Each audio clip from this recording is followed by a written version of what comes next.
is 5 o'clock. Good evening, everybody, and welcome to our 46th Arvin and Lamont CSC meeting. Thank you all for being here tonight. Before we open it up for our welcome and our introductions, we're just going to take a few minutes to set up interpretation and just ensure that everyone can listen and participate in the meeting in the language of their choice. After we set up interpretations, we'll then go through logistics and housekeeping slides. So to start with interpretation, I'm happy to welcome Tanya from Lingüística to share the instructions. Welcome. Thank you, Mari. Buenas tardes a todos, bienvenidos a su reunión. Queremos recordarles que, como siempre, tenemos interpretación simultánea disponible para aquellos que lo necesiten. Si ustedes desean escuchar la junta en español e ingresaron con una computadora, en la parte de abajo del menú de Zoom van a ver el icono de un mundo. Por favor, seleccionen ese icono y seleccionen el canal de español. También pueden silenciar el audio original para que nada más escuchen la voz del intérprete. Si ustedes ingresaron con un teléfono móvil o una tableta, sus opciones se van a ver un poco diferentes. Necesitan tocar su pantalla y van a buscar el menú de los tres puntitos donde dice más o more, ya sea en la parte de arriba o abajo de su dispositivo. Seleccionen interpretación de idiomas, después seleccionen español, nuevamente silenciar el audio original. Y por último, el botón que dice Done, listo o finalizado. Si necesitan ayuda, pueden dejar sabernos en el chat. Ahora voy a dar esas mismas instrucciones, pero en inglés. Hello, everyone. Welcome to your meeting. This is just a reminder that, as usual, we have simultaneous interpretation available for the people who need it. If you are joining with a computer, and also, if you're a monolingual English speaker, we do ask you to please select the English channel. So if you are in a computer, you'll see a globe at the bottom of your screen. Please select the globe and select English. If you're joining with a cell phone or a tablet, your options will look a bit different. You need to tap your screen and find the menu with the three dots either on top or at the bottom of your screen. Select Language Interpretation, select English, and then select Done. If you need any help, you can let us know in the chat. Thank you very much. I can be added to the channel now, please, and thank you. This is Maddie. Thank you so much, Tanya, and thank you, Diana, as well, who is also supporting from Lingüística. And we can take a moment just to make sure that folks are in the correct channel and can hear their preferred language. And as we wait, just a quick reminder to folks to please speak slowly and to state your name prior to speaking. This is so that folks in the Spanish channel can follow along with who is speaking as the speakers change throughout the meeting. As your facilitators, Liz, Amy, and myself, part of our role in these meetings is to work behind the scenes where we'll be taking attendance, offering technical assistance, and general support to everyone, just to ensure that everyone's able to fully engage in tonight's meeting. If at any point you're having trouble with Zoom, the interpretations, or have any questions, please feel free to message myself, Amy, or Liz, and we'll be happy to help. Next, we have a reminder for our naming conventions. We use these naming conventions just because they help with attendance tracking and the stipend distribution process. For CSC members, we ask that you put the letter CSC on your Zoom name. And for residents who are part of the stipend program, please also add the letter R to your Zoom name. If you're having some trouble changing it, please feel comfortable knowing that we'll be making some changes to your Zoom names on our end. And again, this is just to ensure we can track your attendance and support the stipend distributions. For others who are attending tonight's meeting, starting with our agency partners, please do put your agency in your Zoom name. For members of the public who are joining tonight's meeting, we also ask that you indicate in your Zoom name, indicate that in your Zoom name by putting the letter P, as this helps us track who to call during the public comment period.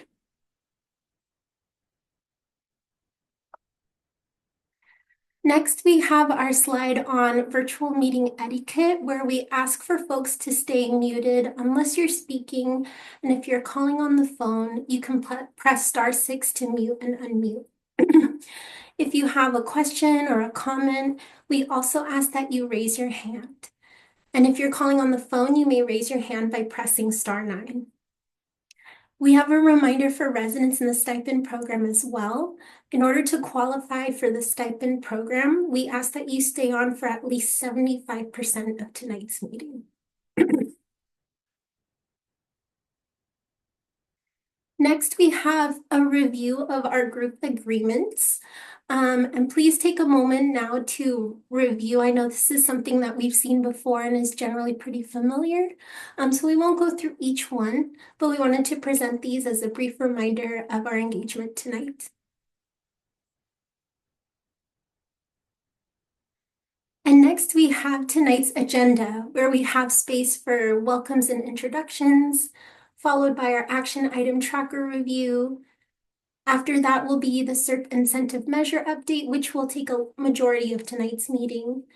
And that will be followed by standing updates, our wrap up, and time for public comment. All right, and with all of that said, I'd like to officially welcome everybody to tonight's 46th Arvin and Lamont CSC meeting. Thank you all for being here tonight. My name is Maddie, and I'm joined by my fellow co-facilitators, Amy and Liz. Again, if anything comes up for you, any questions, please feel free to let us know in the chat, and we're happy to help.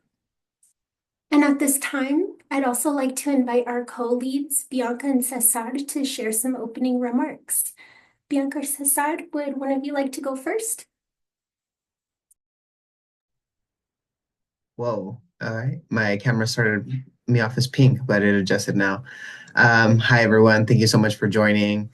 I think this is definitely a great reminder that when it comes to community folks and access to government, for many people being able to like share their needs with public servants, it's like a once in a lifetime, not opportunity, but event.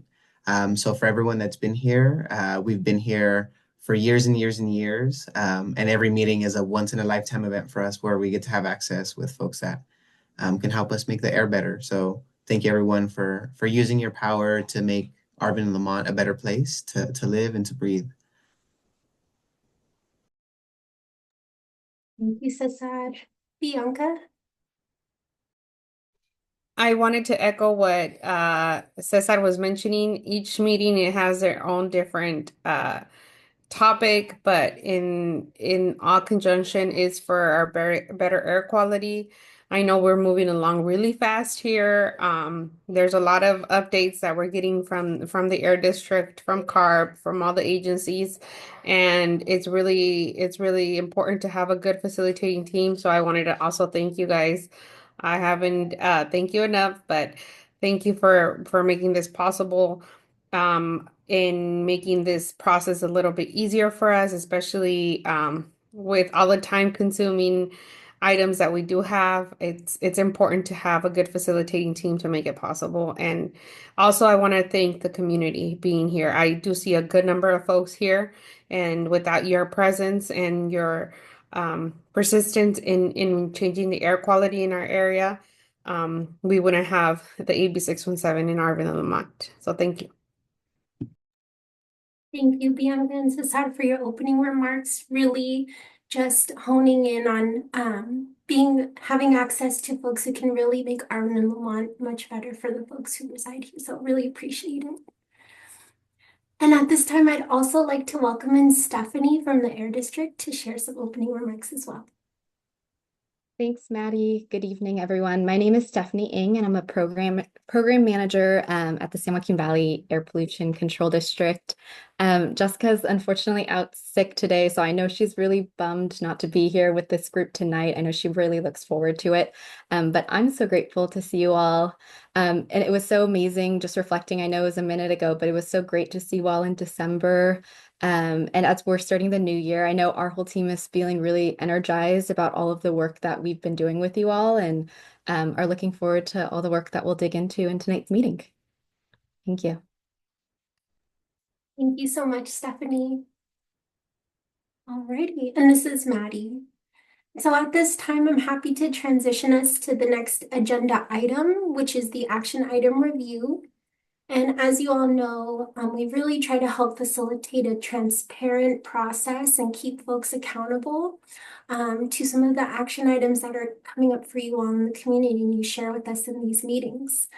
And so with that, I'm happy to welcome in Eric, who will be providing some updates. Please feel free to ask any questions or clarifications as they come up for you. Welcome, Eric.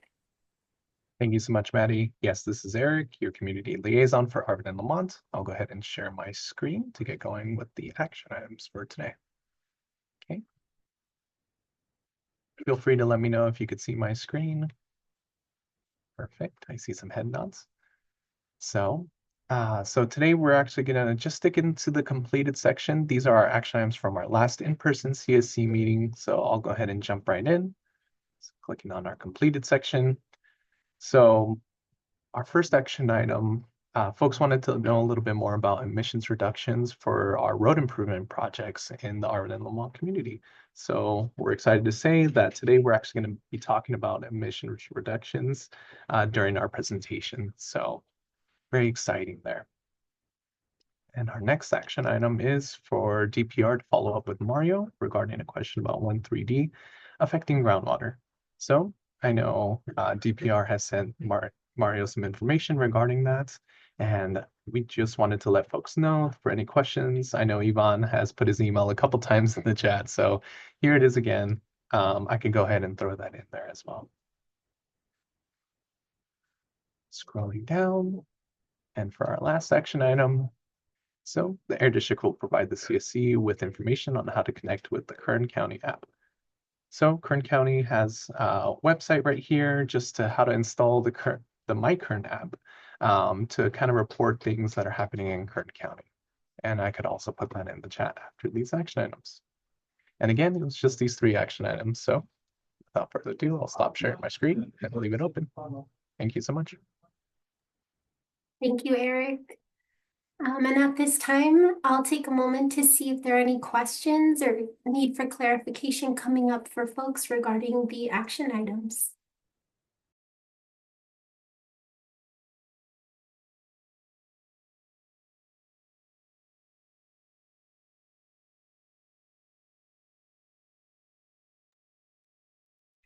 Not seeing anybody's hands raised or anything coming through in the chat. But as a reminder, Eric will be sharing some contact information and some follow-up links in the chat regarding the action items. So those will be available for your review as well. All right. So if there are no questions, just taking one last scan here. Anything's coming up for folks? Okay. So there are no more questions, and I'm happy to pass it off to my colleague Liz for the next agenda item. Thank you, Maddie. This is Liz. I'm trying out a new microphone, so please do let me know if you're having any trouble hearing me tonight. So I'm happy to transition us to our main agenda item for this evening. So for this item, we will hear updates on the current status of several SERP incentive measures. And as you most likely saw on the agenda, we will have some specific time for discussion and hearing your feedback around 2 measures, one being the passenger vehicle replacement measure and the other, the residential lawn and garden measure. We will have a few different presenters jumping in tonight. And again, we will have some specific time allotted for those discussions. So we will ask folks to kind of hold questions for those pause points throughout the presentation. And with that, I will pass it to Stephanie from the Air District to get us started with this agenda item. Thank you, Liz. This is Stephanie. I'm a notoriously fast talker, so if at any point I'm talking too quickly, please feel free to stop me. I want to make sure everyone gets in all this good information. I do, just for transparency, because there are a handful of district folks and then also some folks from our partners at Valley Can. So I just want to quickly introduce a handful of folks that are going to help me with this presentation, which we do have Veronica and Jose from Valley Clean Air Now. And then I do also have from our grants team, I have Nia, and then I also have Akio here to answer any questions and present on a couple of the slides. And then also, as always, we have some of our folks from our OC team. We have Madi and Heather here as well. So I'm going to go ahead and share my screen and get started. Can everyone see this? Perfect. So I'm going to give updates on three main things. We had such a great meeting last month to discuss some paving updates. So we have some updates even since December that we wanted to share with you all, so you know kind of where we are with those projects that we're working with the city of Arvin on. Next, and I think this is something that CSC members have requested that the district is committed to kind of following up on, is a big comprehensive update on the status of our vehicle replacement program. And finally, we'll have some fun, really good updates on our residential lawn and garden measure. And like I mentioned at the start, I just wanted to thank everyone again for attending our December meeting. The in-person meeting is one of our favorite times that we get to spend with you all. It's so cool to see you all in person, to have dinner with you, to see your families in a lot of cases too, when you bring like your, I know there were folks that were even just not on our committee that were just interested in what we were doing. So we appreciate you all for kind of bringing in community members to learn about our process. So I just wanted to take a moment to thank you all and just appreciate you all for being there that night. During that meeting, we did discuss, I think as you all recall, in August, we had a really great presentation from the city of Arvin, from Christine, and then also Sam, the engineer from the city of Arvin, on a really great set of projects, of paving projects. And kind of from that August meeting kind of on to December, we really worked closely with the city of Arvin, and we are so grateful for the work that they did on these projects to kind of increase the emission reductions that were achieved through the project, which ended up kind of making the projects even better as a set. We included adding bike lanes to help increase, again, that emission reduction potential from this measure.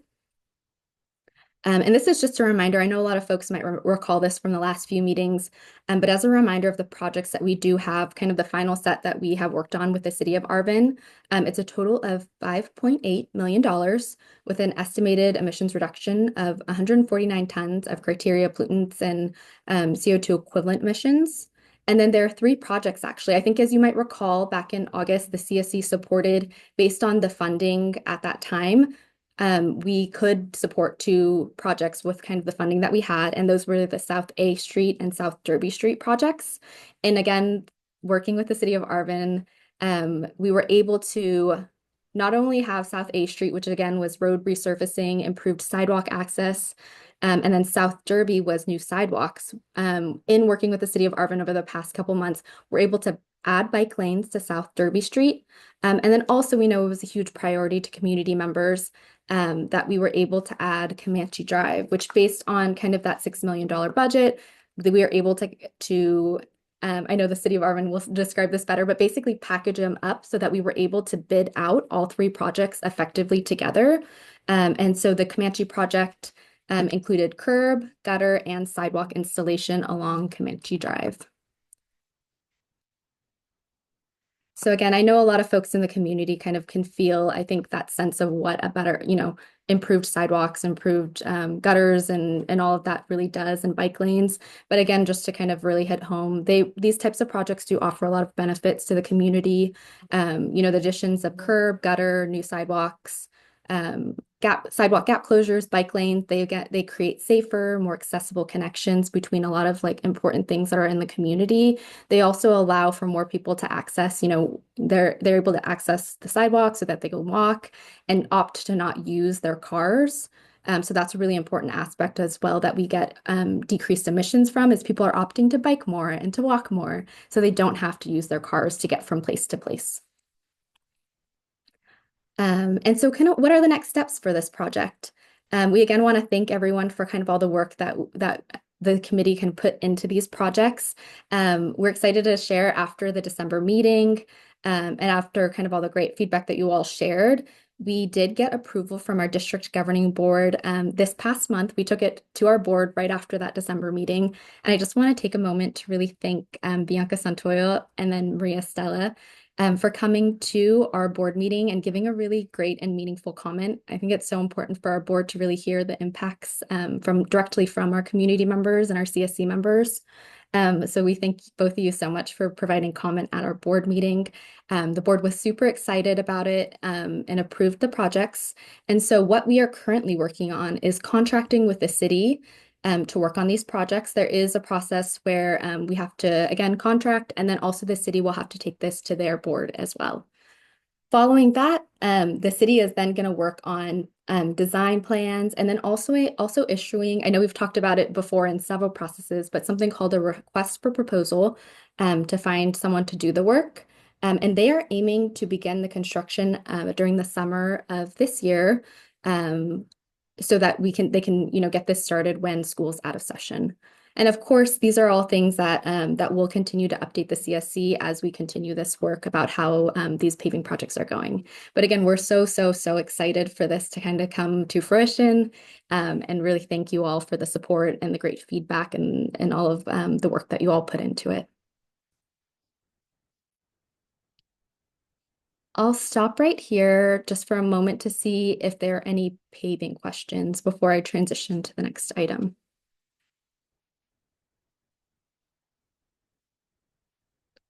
Feel free to pop things into the chat, or I'm happy. Oh, I see Bianca's hand. Go right ahead. I just saw Christine right now, so I also wanted to thank, I wanted to appreciate the work that Christine was doing for the city of Arvin in making this possible quicker, faster now that we're seeing the timeline when we're going to start in the summer. So hopefully we could get everything through at that time frame, and we're very excited. I know the residents from Arvin are excited to see that project come through. Thanks, Bianca. This is Stephanie. An absolutely huge thank you to Christine and Sam for their work. We so appreciate it. And we feel I think they are so eager to get these projects started as well. And we totally feel that. So we want to work with them as much and as quickly as we can to get all of this started. Thanks, Bianca. And this is Christine. Thank you for that acknowledgement. I appreciate that. I do need to have a conversation with the Air District, probably offline, about the contract. I have reviewed it. I've already talked to Sam about moving the design forward, but I have a couple of questions. So perhaps we could just schedule a meeting specifically on some of the contract language or the terms of payment in particular. I think we're probably going to need to get a little creative because according to this contract, we have to put out the $6 million and complete the project before we're reimbursed. And that would really put a financial hardship on the city. But I think that conversation is best to have, with the Air District and figure out a way that we can resolve this issue. Thank you. This is Stephanie. Thank you, Christine. I'll have our team reach out tomorrow and we'll schedule something.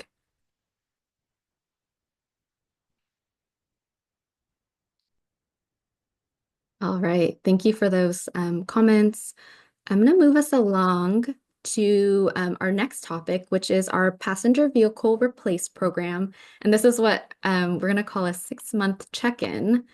Because as you all might remember, when we were first kicking off the passenger vehicle replace program, we had presented to the CSC kind of just generally, what is the program like what are the guidelines, what's the eligibility, and I think the CSC understandably had a lot of comments and just questions about how the program was running because of course we hadn't opened it yet, and I think at that time it was really important for us to follow up and provide, and this is kind of that follow-up meeting where we are providing a comprehensive update on the program kind of 6 months after the program opened. I do see a hand, so I'm happy to take that question. Go ahead, Francisco. Sí, buenas tardes. Good afternoon. I'm very happy with the sidewalk project and the street, and I'm very pleased that it's a work in progress. I just wanted to tell you that the one that is speaking in English and Spanish, we hear them both at the same time, and I cannot hear them properly. Es todo. Gracias. That's everything. Thank you. This is Stephanie. Is anyone in the span? I'm only hearing the English. Is anyone experiencing both languages in one channel? This is Liz. You may have to click silence original audio. Let us know if that's working, or I see some nods. Okay. Sí, ya está bien. Gracias. Okay. It's Thank working. you. Thank you.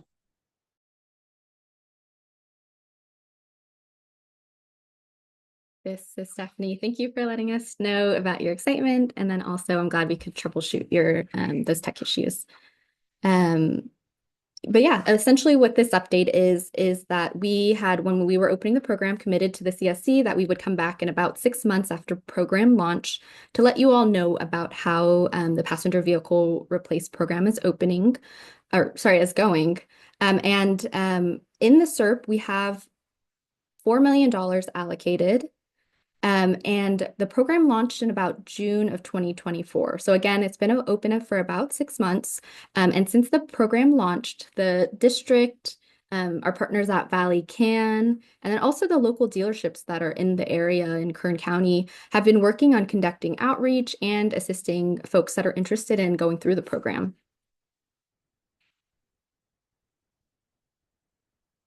Oops.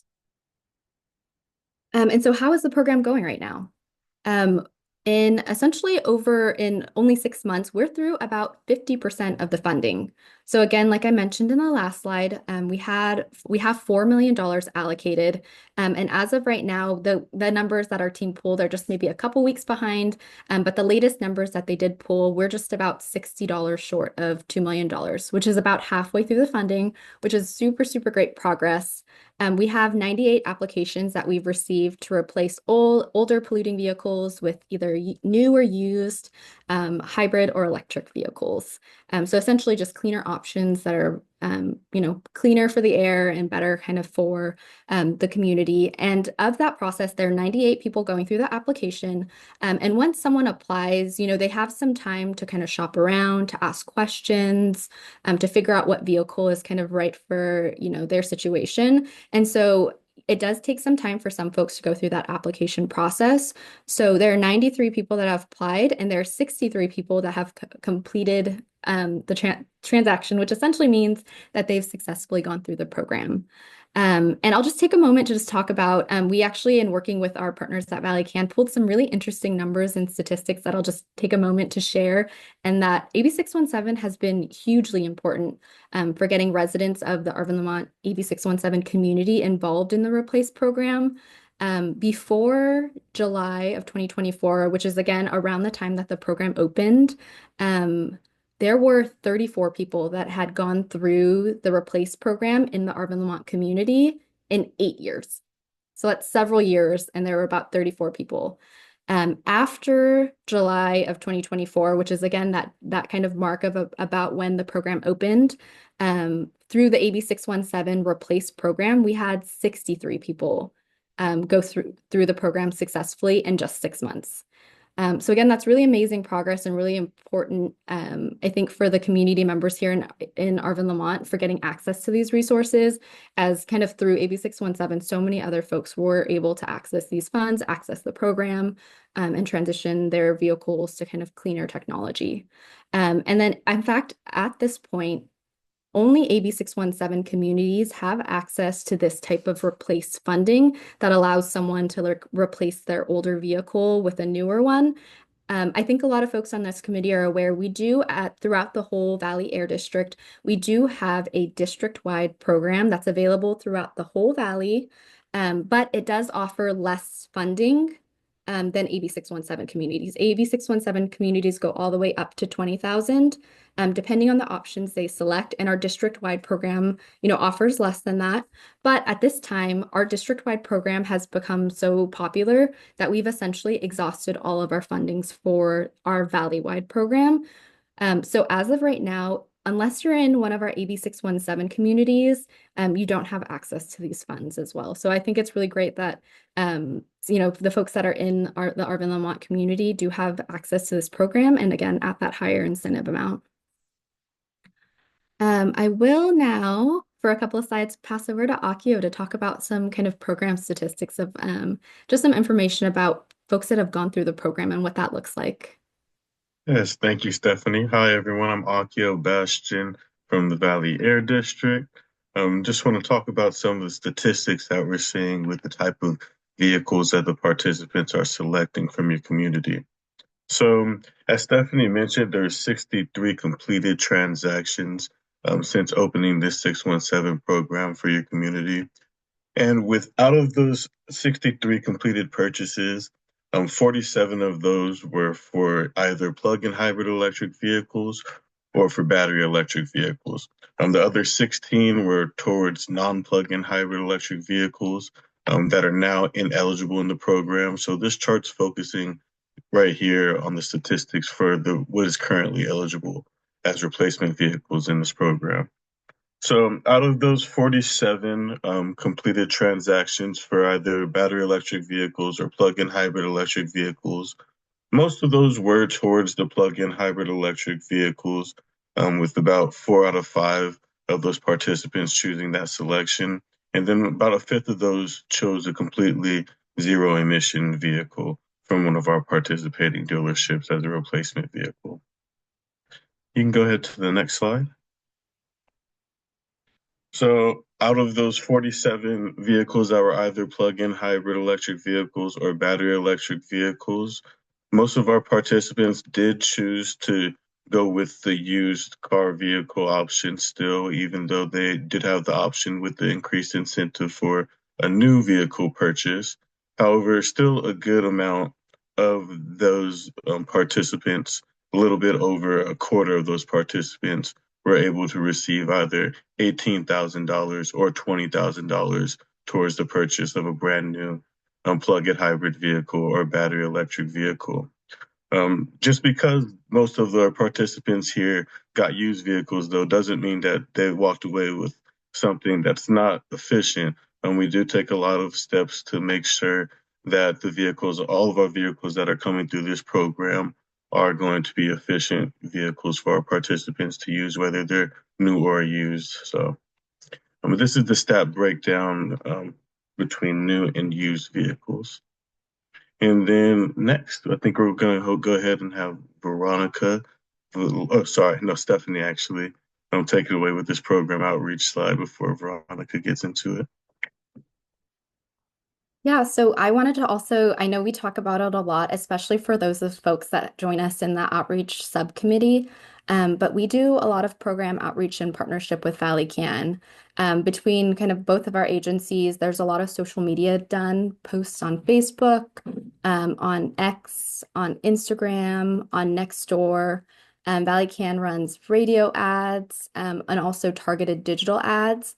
And I think as you all know, we are regularly out in the community in addition to Valley Can and regularly out at schools, talking to parents and connecting with school staff. And so anytime that we're out in the community, either at a community event or either at a school, we definitely are talking about all of our programs that residents can take advantage of, including this program. And then in addition to that, Valley Clean Air Now, or Valley Can, does host monthly workshops to help interested residents. So far, there are even months that Valley Can will host, an event in Arvin and in Lamont. So since the program opened in about June of 2024, they've hosted 10 different events throughout the community. I'm happy to pass it to Veronica in a second, but I do see 2 hands up. So I'm happy to take those questions. I think Jesus Alonso is first. Thank you. And thank you for the for the breakdown. I think that's exactly what I wanted to see, to have a comprehension of how things are breaking down. I had two questions. One was, do you know on because something I hear in the community is concern that the money being put down as down payment is still not enough and would create huge payments. Do we have a number on average how um, the monthly payment or the overall cost of the vehicles came out for the participants that were able to switch out their vehicles? This is Stephanie. That's a great question. I don't know that I know that statistic off the top of my head, but I do wonder if Akio and Veronica, if you all want to talk about, I know that Valley Can also offers kind of support with payments and kind of allowing folks to kind of make sure that they have the support to be able to make payments. I wonder if either of you want to speak to that. Yeah, so my senior actually was able to pull some stats that kind of answered that question there. So the stats that I talked about in the previous two slides were just from up to January 15th, just last week, 2025. But he also had some other stats that he pulled, which included the median total purchase price, which is the price on the vehicle, taxes, fees, and optional add-ons like warranties.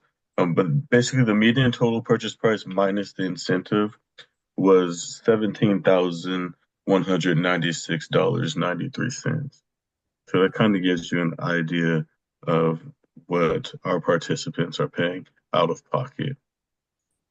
Thanks, Akio. And this is Stephanie. Maybe to add, I do think there's a range. I actually, now that you're saying that, Akio, I do think I saw that that data as well. I think there is a little bit of a range. I think I saw that the minimum person, like the person that like left paying the least, was like about 1,200. So I think there is a range that some people are paying less and some people are kind of going to pay a little bit more depending on the option that they go for. But really, it is up to the individual to kind of decide what vehicle they want to leave with and like ultimately what payment that they want to leave with as well. Thanks, Akio. No problem. Thank you as well. Wonderful. And the last one was, my last question is, are we still seeing an uptrend in people applying to getting these vehicles, or are we still seeing an uptrend? That is a great question. I'll maybe start anecdotally because I actually have been talking to Valley Can because curiously, we naturally want to know the same thing. We want to make sure, that this program is still continuing to meet the needs of the community and is still popular. And I actually just had this conversation with Veronica, which I'm happy to pass to you in a second. But I think overall, from what I'm hearing from Veronica about these weeknight events that happen, as a reminder, Valley Can goes out to kind of local areas. I think there's pizza shop and then maybe another facility that they've been using throughout these weeknight events. And they're still seeing at all of these events a good amount of folks coming out, asking questions about the program, expressing their interest in participating. We actually just had one last night, which I don't want to spoil it, but it was a really good event. And I will actually right now then pass to Veronica to maybe talk a little bit more about this. Thank you, Stephanie. So we had an event last night, as Stephanie mentioned. We had a total turnout of 30 households, equaling about 64 participants that showed up. We also had Mayor Olivia Calderon at the event last night participating, helping us, talk to the customers, listening to the conversations we're having with the customers. We have a total of 24 applications that were received last night. So we're definitely seeing a steady interest.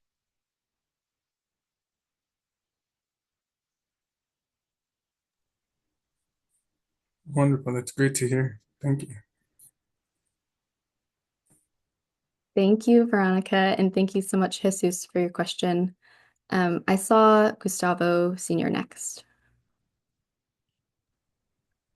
Yeah, my question is, do you have an estimate of the pollution reduction with, let's say, all the vehicles that were already approved?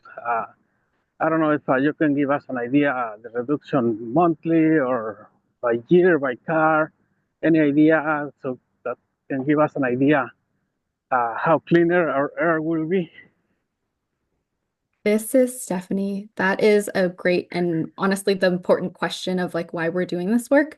I do think I have an older number, but now that I don't think we've pulled the latest number from these kind of latest transactions that we've had. So I actually want to go back to our team and it's something that we regularly keep track of that I just don't know off the top of my head. So I'll have the team pull those numbers and we'll send it out to the committee as a follow-up in the follow-up email to this meeting. Thank you. Thank you. That was a great question. And then I see Gabriela and Jose Ojeda.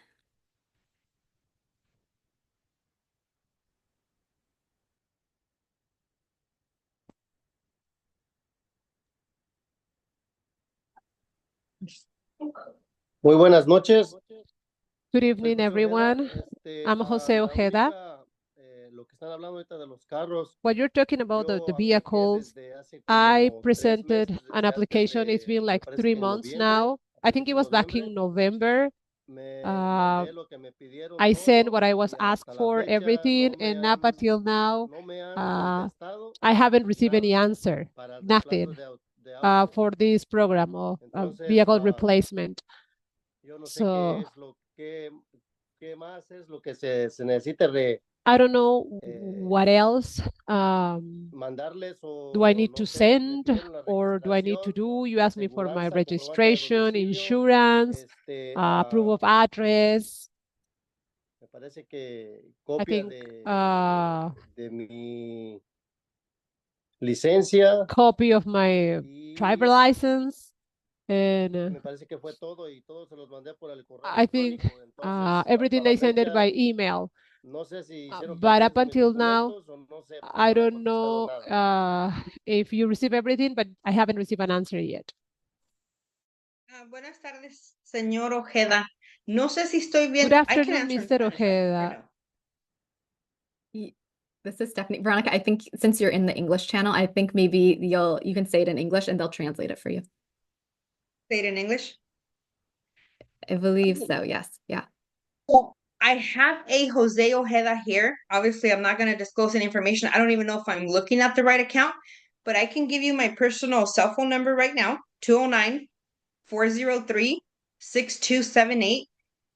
We've made several attempts in the month of January, assuming this is the correct account. So if you call me right now on my cell phone, I'd be more than happy to answer your questions. Again, it's 209, and that's my personal number. So 403-6278.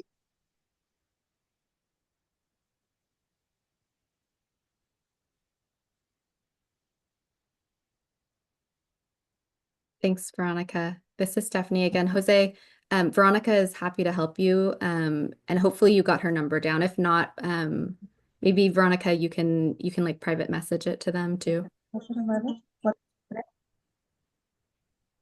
I just put it in Es que me lo dio muy rápido, Oh. disculpe.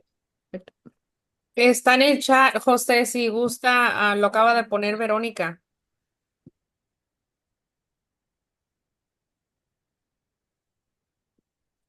Sí, gracias.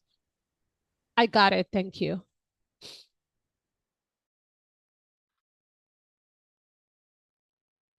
Awesome. Thank you, everyone.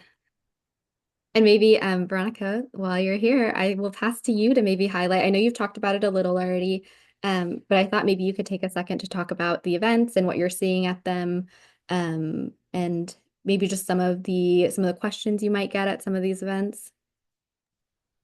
So the events, as mentioned, we're still seeing a very steady flow of applicants, of applications. The most common question that we get in every event is how long before I can get my new car?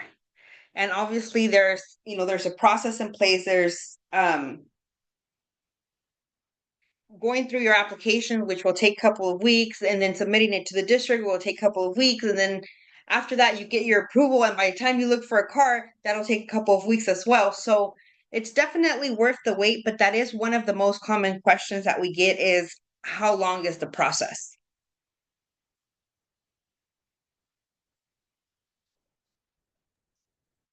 Thank you, Veronica. And like you shared, I added some pictures that you all shared from last night's meeting, which we had. It sounds like the mayor came and was interested in applying. So we appreciate that support, and thanks to Valley Can for continuing to host these events where folks, have the opportunity to go in person, to ask the questions, to have that direct one-on-one kind of interaction with a team of really experienced staff.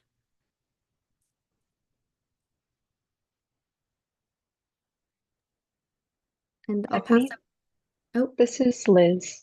It looks like we have a question in the chat.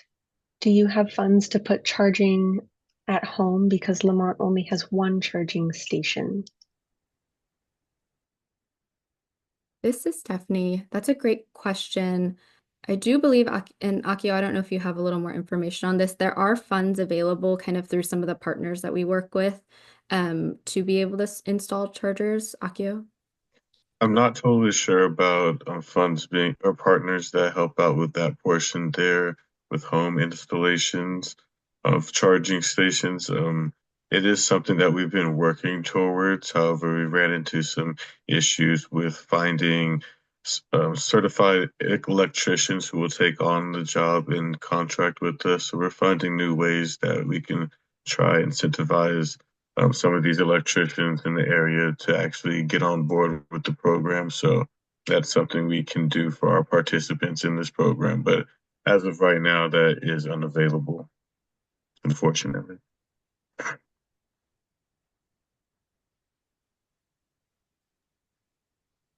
And looks like we may have a couple of other questions right now too. I'm not sure who was first there. I think Gabriela is at an old hand. Okay. Let us know if you still have a question. But I think we can go to Mario. We got like two charging station right here in Lamont. It's the one in the apartment over there in Haybaker. And so-called they say that they rent electrical cars there or something like that they were talking about. And two right here in Burger King, they got charging stations too. But I don't know how Burger King closed down. I don't know if they work or not, but they have charging stations there. And I think I see some other charging stations somewhere. I can't remember real well, but I think we have three of them. Awesome. Great to know there's more than one. But yeah, there are some apps and websites out there that help you locate where there are EV charging stations as well too. So those could be a resource for you to possibly find more that you don't know about nearby. This is Stephanie. Maybe I'll add, and this is maybe something for the district to look into. I do know that there are funds, maybe not so much for residents, but kind of for bigger, like through, I believe it's PG&E for kind of multi-dwelling units, like kind of bigger apartment complexes, and then also funding available for maybe not so much residents, but again, for like public spaces, for public agencies to install as well. So those are a few things that we can follow up on as well to see if there's some resources that we can offer to some of the, multi-dwelling like units or to potentially any like city agencies or counties that are interested as well, just so that they have that resource. Hey, Stephanie, this is Nia. I just wanted to quickly add that we do have our Charge Up program available valley-wide for businesses and public agencies who are interested in installing level 2 or level 3 charging stations. So if you guys are aware of anyone who's interested, please by all means have them reach out to us and we'd be happy to discuss the program with them too. Yeah, that's definitely a way that we can increase the infrastructure of charging out there.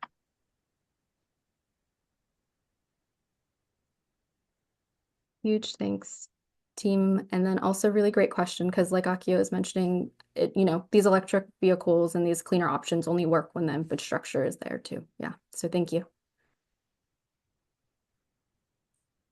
Let me know. There's a lot going on my screen, so I can't see the chat. Oh, I do see another hand though. Go ahead, Gustavo.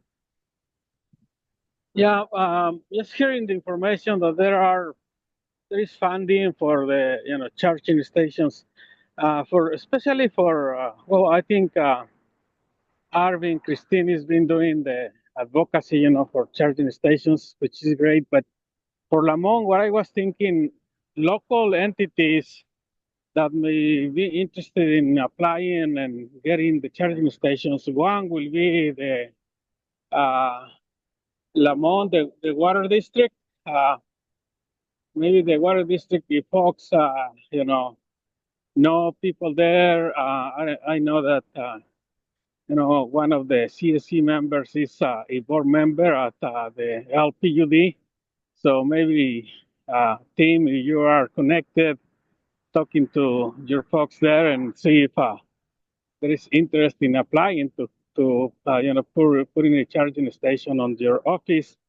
The other option is I think, I hope I say it correctly, Bear Mountain Parks and Recs, which I think everybody knows, the David Head Center, the park there is very popular place for Lamont residents. That entity is also a local entity that, may be interested in applying. If there are folks that want to outreach to those entities, I think it will be a great opportunity for them to get the funding and support the community.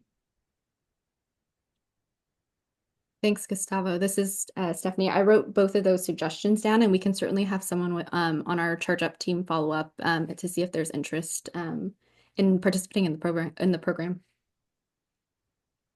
Yeah, thank you. Thank you. I don't believe I see any other questions, so I'm going to pass over to Akio for this next slide. All right, thank you, Stephanie. This is Akio. So yeah, the district, we're continuing to work on bringing additional dealerships onto our participating dealership list, weekly, daily, pretty much. When the program first opened for the AB 617 community of Arvin, Lamont, there were only 3 participating dealerships serving Kern County. Now there are 8 participating dealerships.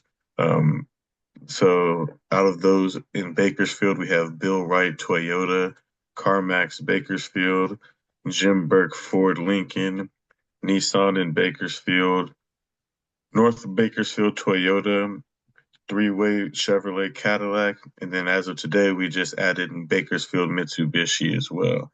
Then in Shafter, we have Richland Chevrolet out there. So we have a good amount of dealerships that are accessible to the community members of Arvin and Lamont, and that number is just going to continue to grow.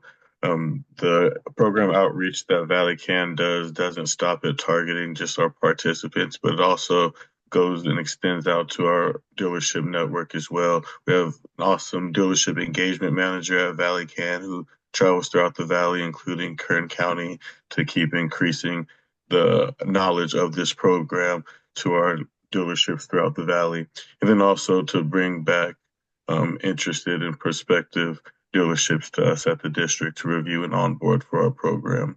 So you'll continue to see that number grow as this program continues as well.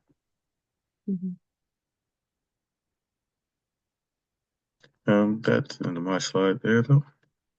Thanks, Akio. And this is Stephanie. I'll wrap us up for this section. So what are the next steps with this program? We, again, are halfway through the funding and only 6 months of opening the program. So we continue to work with Valley Can, the CSC, to kind of continue on and continue finding folks that are interested in participating in the program. Valley Can is going to continue monthly weeknight workshops to assist interested applicants, and they'll do that all the way until the funding is exhausted. We at the district will continue to work with the CSC on different outreach opportunities, including all of the things that you all just mentioned, not just about kind of this program itself, but kind of the necessary things that allow people to have cleaner vehicles, such as the infrastructure. Those are things that we can all follow up on. And this is all done, including, in these CSC meetings, but we do also want to have these conversations in our outreach subcommittee as well.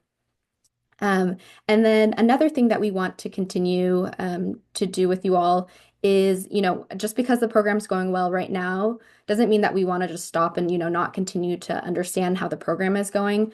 So we do want to provide another comprehensive update exactly like this one on program progress in about 6 months to, again, assess kind of where we are with the program.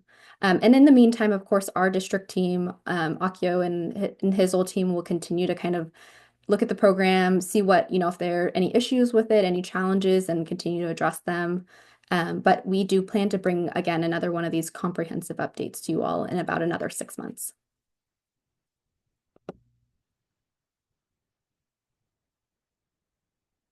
I'll pause here and see if there's any last questions that are related to our passenger vehicle replacement program. Because after this, I'm going to transition to our last topic of the presentation, which is our residential lawn and garden program. This is Liz. It looks like maybe one or two more questions, one in the chat. So are there deadlines related to this program, or is it just until the funds are exhausted? This is Stephanie. That is a super great question. And there are program deadlines associated with these funds that come down from the state legislature. And we are still, so as it was kind of outlined in the blueprint, which is kind of the state or California Air Resources CARB's guidance document, SERPs are outlined to be a 5-year program. So we do have some time with this funding still. But again, we want to make sure we're not waiting all the way until the 5th year to assess, are things going well, are things not? So we will continue to work with you all on how this program is going. But typically, through, as outlined kind of through this program and in the blueprint, it's a 5-year program for these community emissions reduction programs.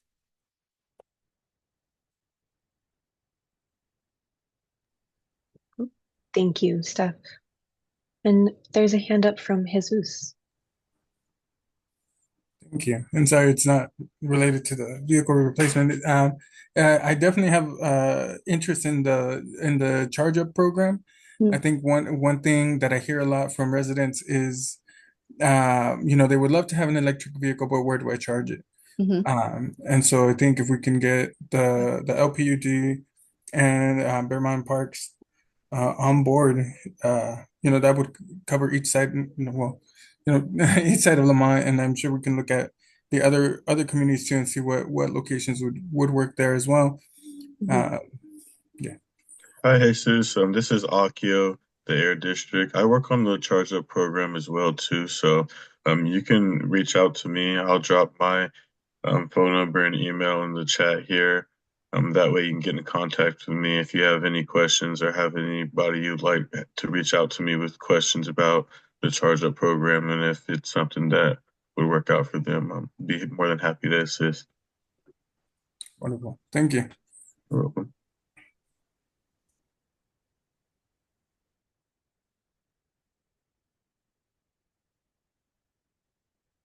Yeah, looks like one last question from Gustavo. Oh. Yeah, Jesus. I didn't remember that you are also part of the LPUD board. Can you commit to follow up with the district and see if the district is interested and can get the funding? Maybe the next step, maybe you and the district can give the committee a follow up where we are, just to tie the next step a little bit closer. Absolutely. And stronger. Yeah, thank you. Thank you. Yeah, definitely follow up. Thank you. I love the networking that's happening here. And Emma, go ahead.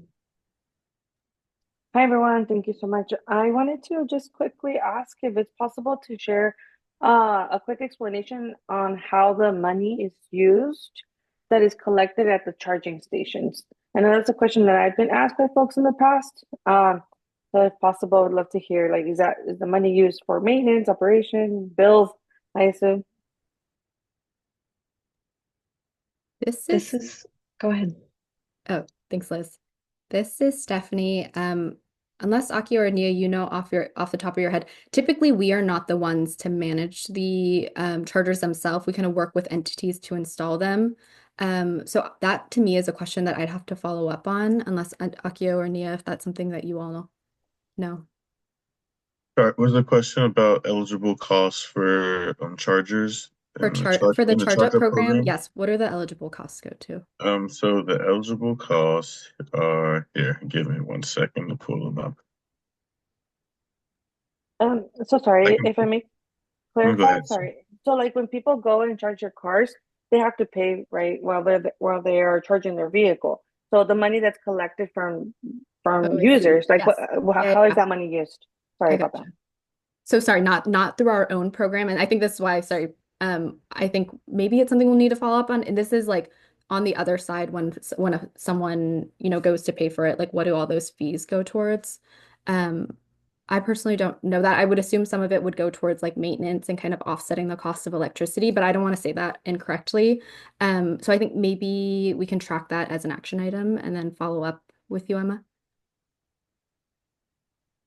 Yeah, sounds good. Thank you. For that previous question, though, this is Akio again. So the ineligible costs, I do have those available. That'll be a lot shorter list than what all the eligible costs could be.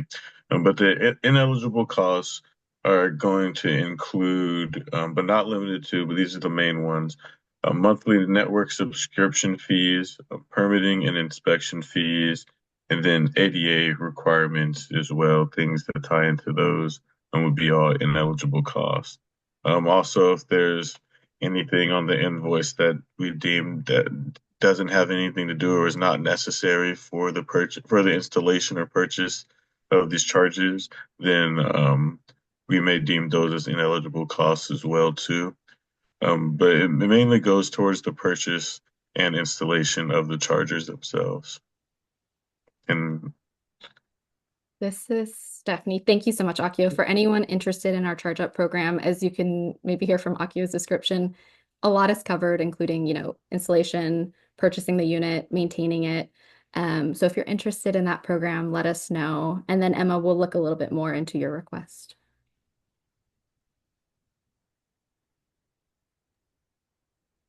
This is Liz. I see, Mario, your hand is up. We will take your question. I'll just say we have just 9 minutes left for this agenda item, and we do have one more discussion that the Air District was hoping to have. So if you could try to keep it brief, that would be appreciated, but would love to hear your question. Well, I got like 20 questions, but I think this question is just one for right now. Yeah, on the station, it sounds good what you guys said about, try, the basic what you guys was talking about right now. I was just giving a thumb up and I pressed the other hand up. But I got another question because I came a little late. Uh, just one. It's about the sidewalks. Were we talking about the sidewalks today? This is Stephanie. Mario, we gave an update about the how kind of things are progressing with the projects that we're working with the city of Arvin on. Yeah, because I just wanted to know how long did it take for them to start putting the sidewalks on the projects here in Lamont. Yeah, this is Stephanie. We also did have our team from Kern County at the December meeting to provide updates. We have contracted with Kern County to do the work, and now they're kind of working on all the steps that they need to continue that work. Paving projects do take a little bit. I know Christine kind of also hinted at that as well as some of the process she described.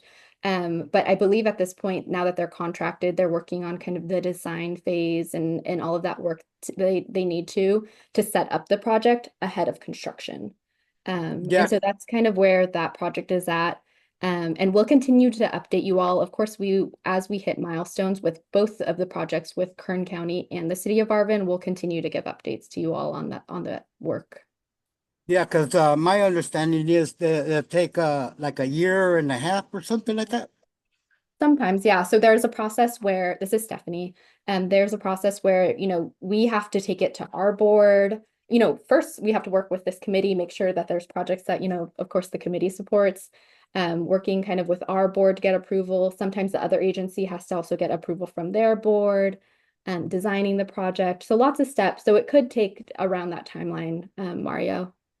Okay, I just want to make sure, what I heard was true. That's all. All right, thank you.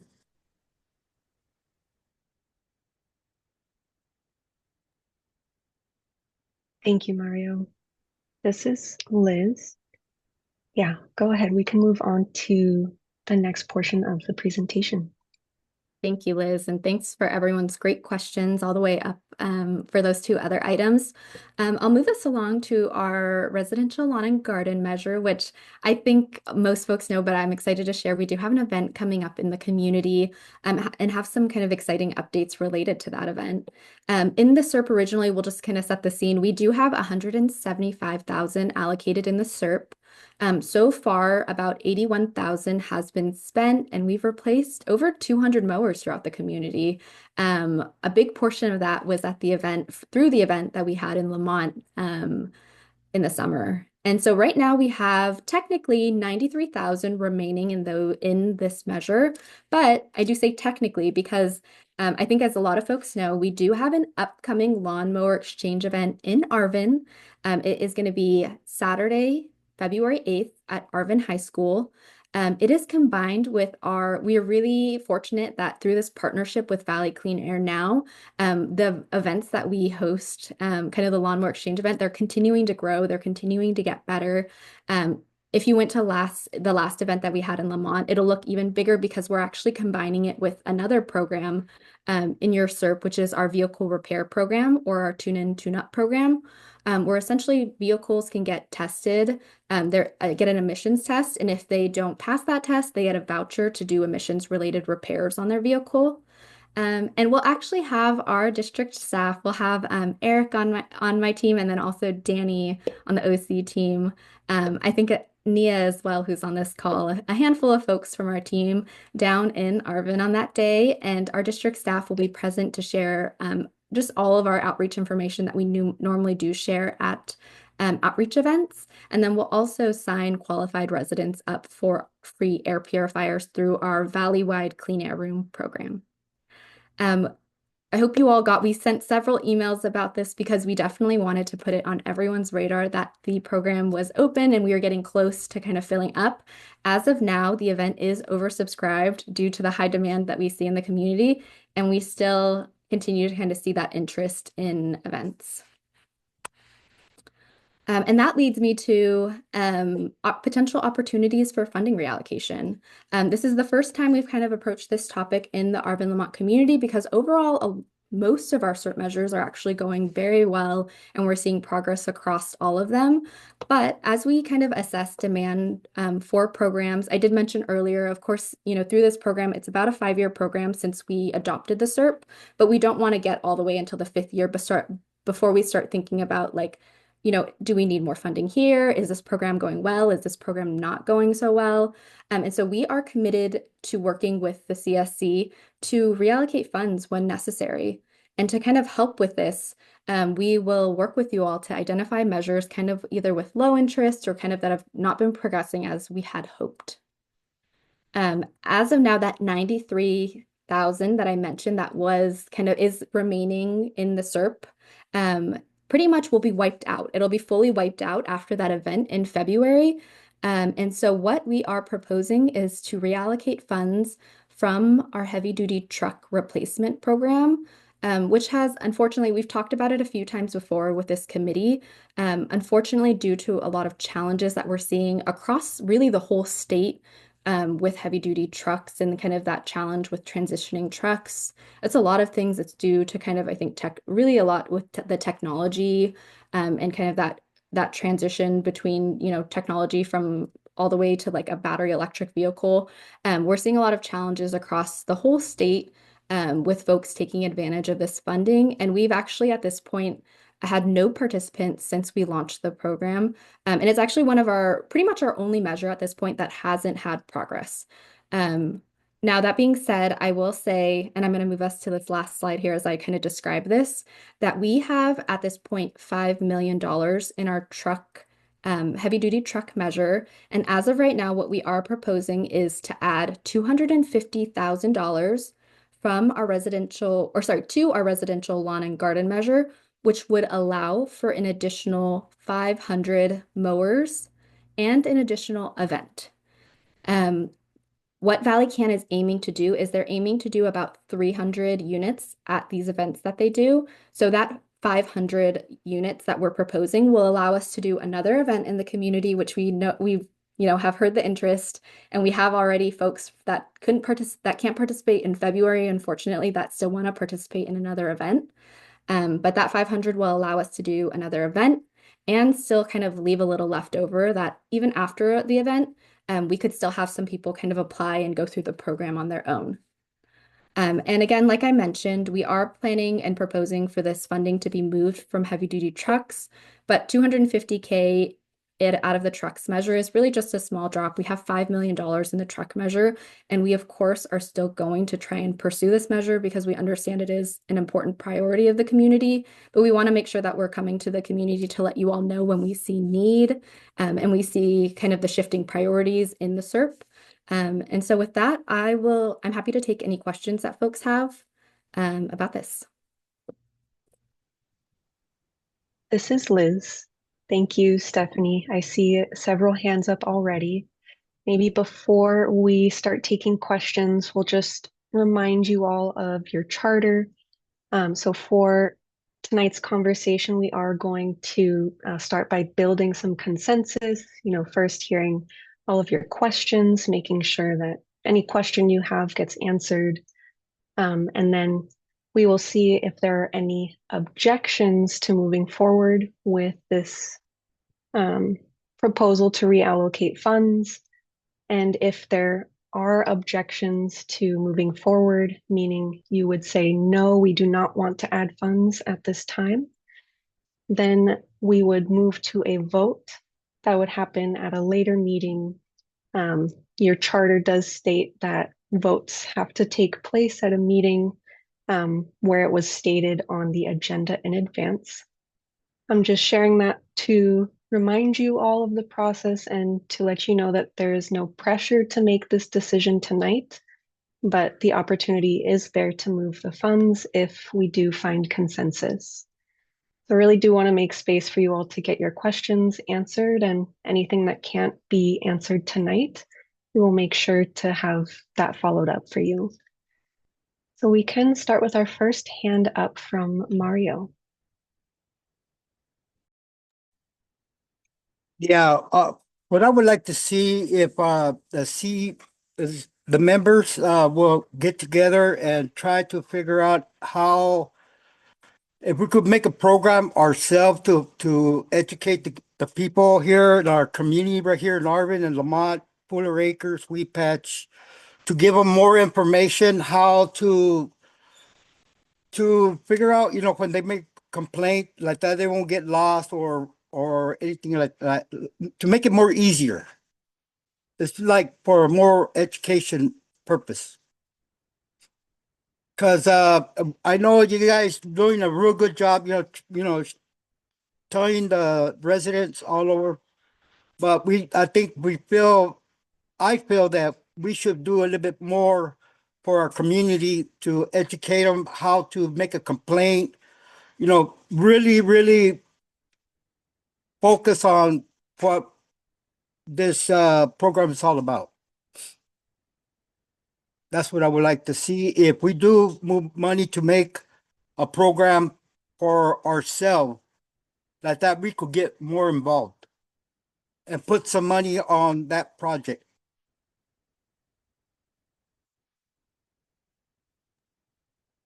Thank you, Liz.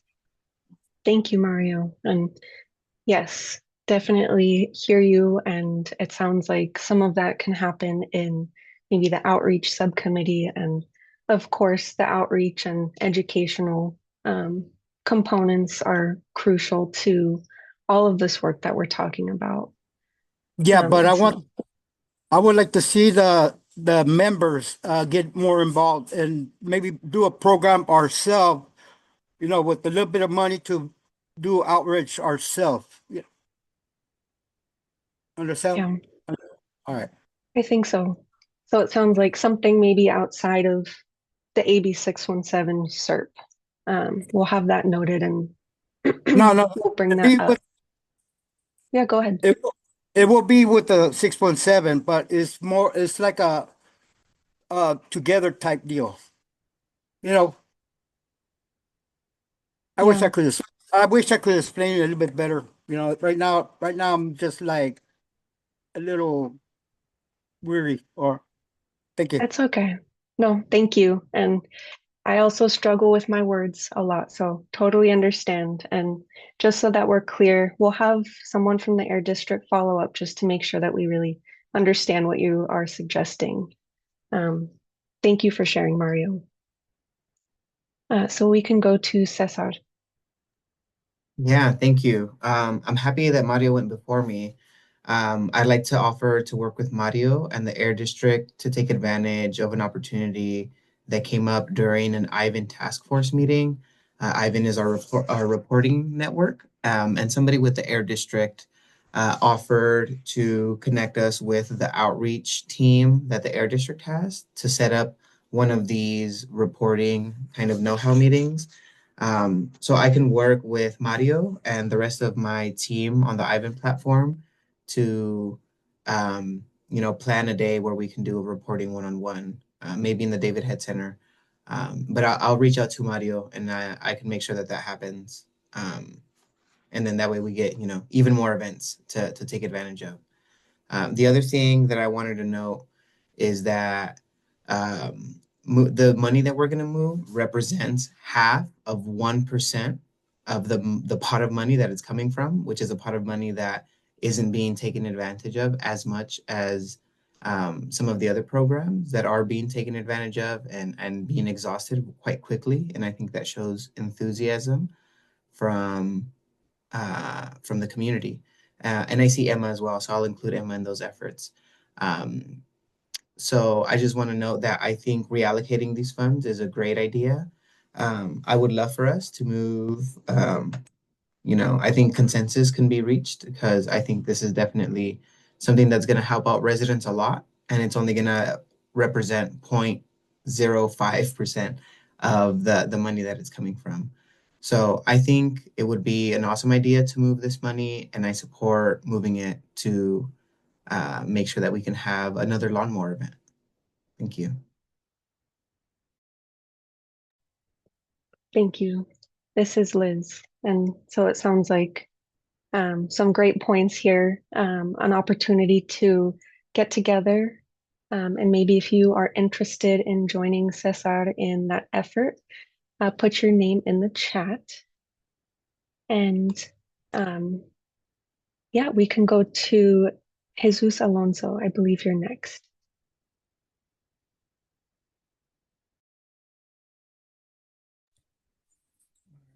Thank you. What came to mind is, well, I guess a couple questions. How much time do we have to use these funds to finish these measures?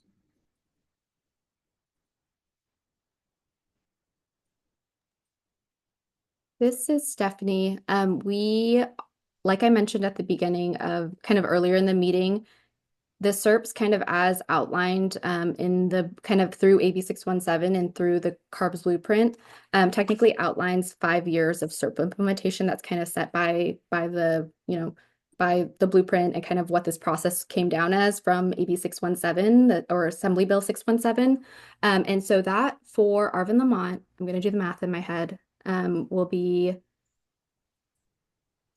don't quote me, maybe I might have to double check this, but I believe it is October of 2027.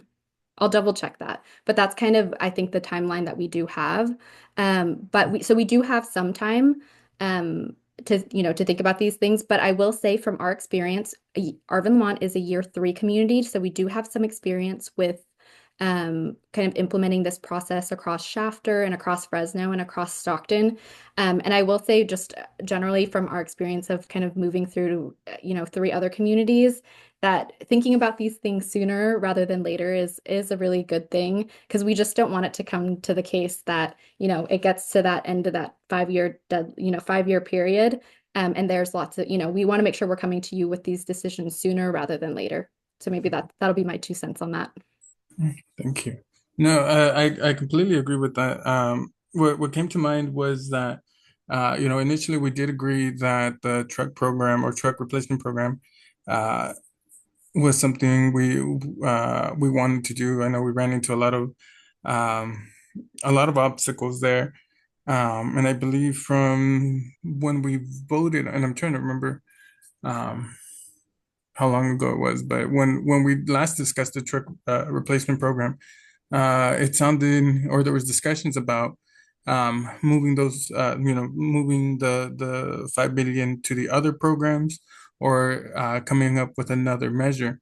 I think, you know, I think pulling apart 250,000 is a great idea, and we should also set a time or date here soon where we can revisit what we want to do with those 5 million if we really do want to move forward with the current truck plan, if we want to split it to the other existing measures, or if there's another measure that can go to that we would have to create. And so, that would be up to the residents. Yeah, that'd be up to the residents. But yeah, I do like the idea of splitting off in this direction. Thanks so much. I appreciate that. And that's definitely something that we are committed to work with you on. We definitely don't want to leave, money on the table, as it were. And we definitely, though, I guess on the other side, something I will say and just remind us of, because I think it is a goal of the SERP, is trucks get so many emission reductions. I think I don't think I need to tell anyone in this group that trucks, they do have, a lot of impacts in the community related to air pollution. And so that is a reason why we still want to pursue this measure. But of course, I think to your point, Jesus, I think as we see the need and the demand kind of with other measures, and see kind of, things shifting with other measures, we definitely want to have these conversations with you all for sure. Thank you. Thank you. Thank you, Jesus. Looks like Gustavo, you are next. Yeah, first, no objections to, transfer, reallocate the funding. And second, I want to propose to reallocate not to 250, but 300, increased to 300. And the reasoning is, I think what the district already shared. Looks like you have more people wanting to get the lawnmowers than the funding available. So I think we should capitalize on the interest of the residents wanting to do the exchange, and not lose, those that want to do that and maybe not having the funding available. They will be, they will not want to follow up and try to do that. So I think we should capitalize on the, the willingness of residents. That's the other piece. The other piece that we learn, and and the district knows, comments from the community in the chapter, 617 project. Uh, Residents regularly complain that most of the funding went to industry, for ag industry and other places, and not a lot to the community directly to benefit, the community. And I think here we have the opportunity to do better, learn from, lessons from other places, and try to reallocate funding that is going to directly benefit the community. So I propose to increase it to 300 and hoping that we can have consensus this evening so we can capitalize on the coming event.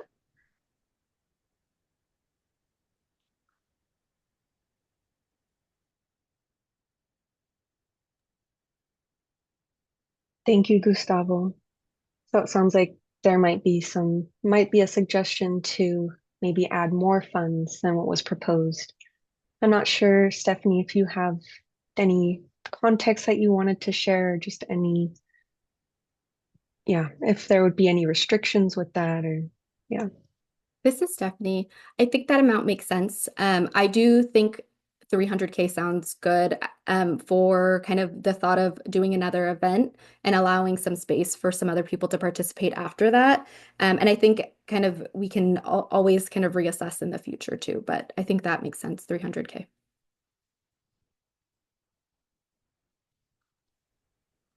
This is Liz. Thank you for adding that. And I see your hand is still up, Gustavo. Did you have another question?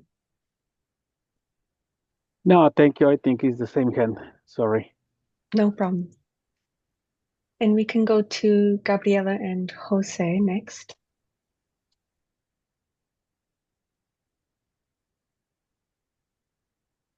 Buenas tardes, soy Good Gabriela. afternoon, this is Gabriela. I just wanted to comment about the funds that you were saying that you are putting us to vote, but you have to announce it first. Is that correct? What I understood? That we can know do the voting right now, the residents will like to vote right now. So we can transfer those funds. We're not able to do that? Great question. And this is Liz. I'm happy to clarify that a little bit more. So the group can make a decision on this tonight. We would do that through building consensus. And so if the majority of the group agrees and we don't hear any objections, then that would be the group agreeing to reallocate those funds without having to move into a formal vote. And so what the vote would look like, if we do hear objections, maybe some folks don't agree with reallocating funds, then we would go into small breakout groups and we would call your names one by one and we would record a yes or no vote. And then we would need a majority voting yes to reallocate those funds. And as per your charter, the vote can only happen if it was announced on the agenda.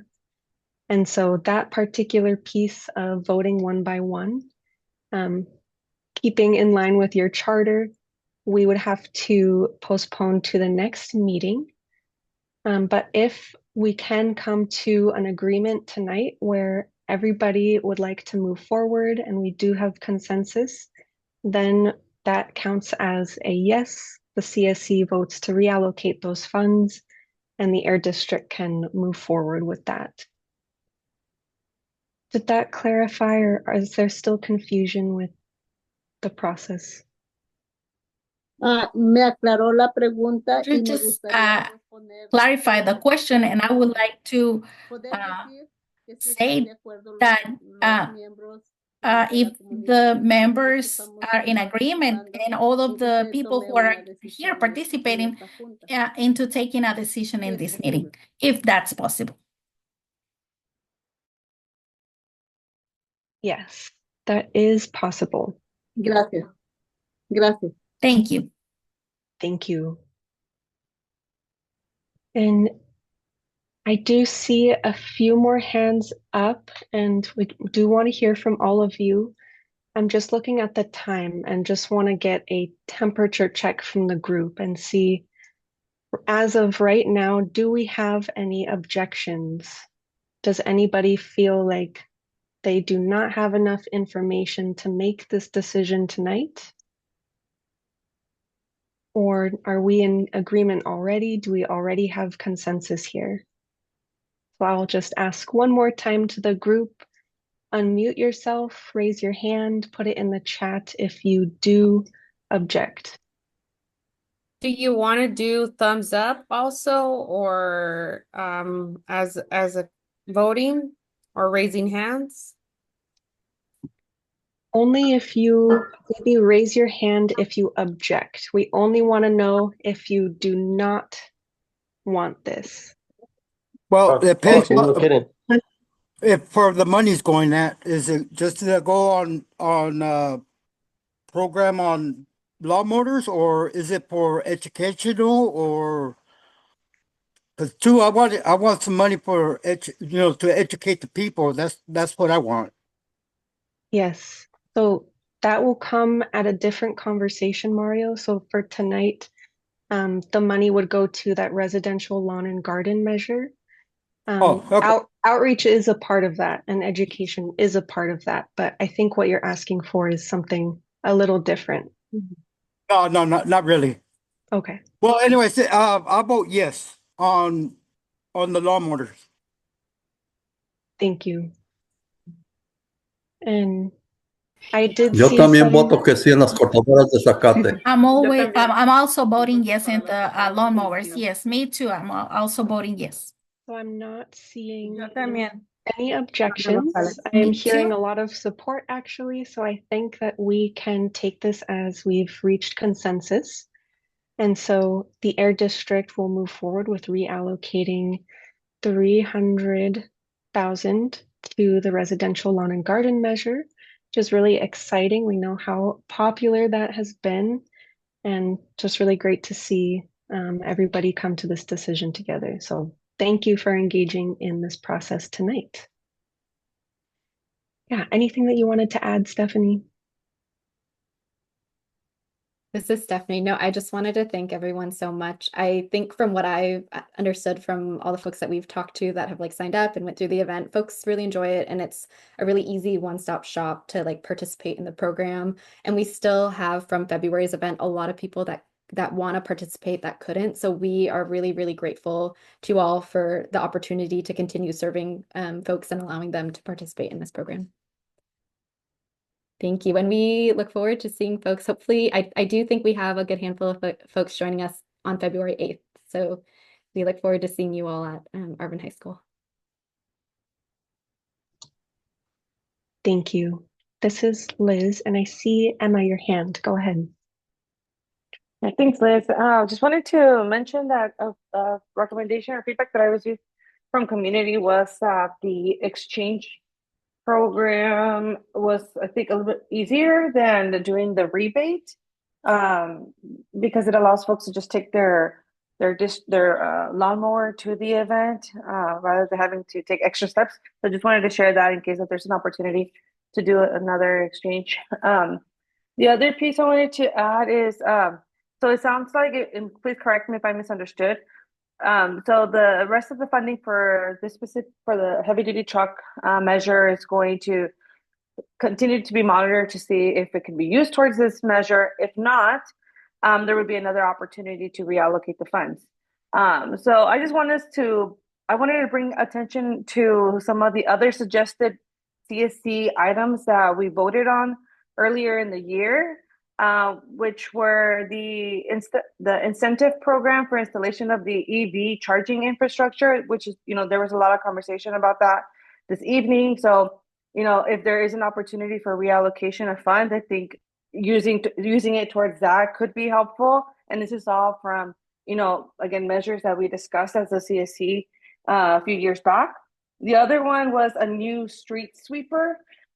There's a lot of areas in the community that don't have sidewalks. There's a lot of fugitive dust that happens. So if I remember correctly, residents were advocating for the street sweeper to try to reduce some of that dust. And then lastly, there was a car sharing program for residents of the community. That one was, I think, the least popular one, according to the number of people that voted for it. But again, I understand that we just voted to move funding towards the lawnmower program. But if there is another opportunity, I think maybe talking through those would be helpful as well, in case that there's interest from folks. Thank you.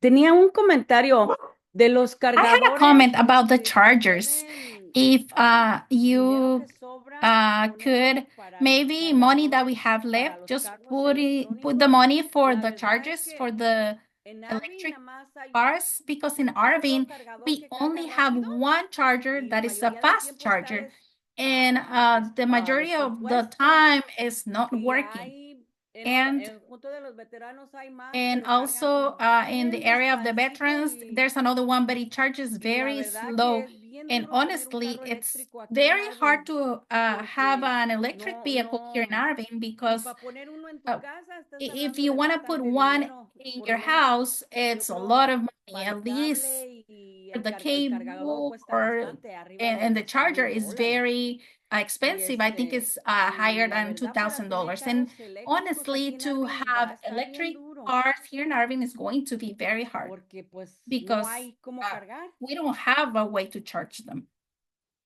So, quería ver si So I wanted to see if we have any money left from other measures so we can put it for chargers.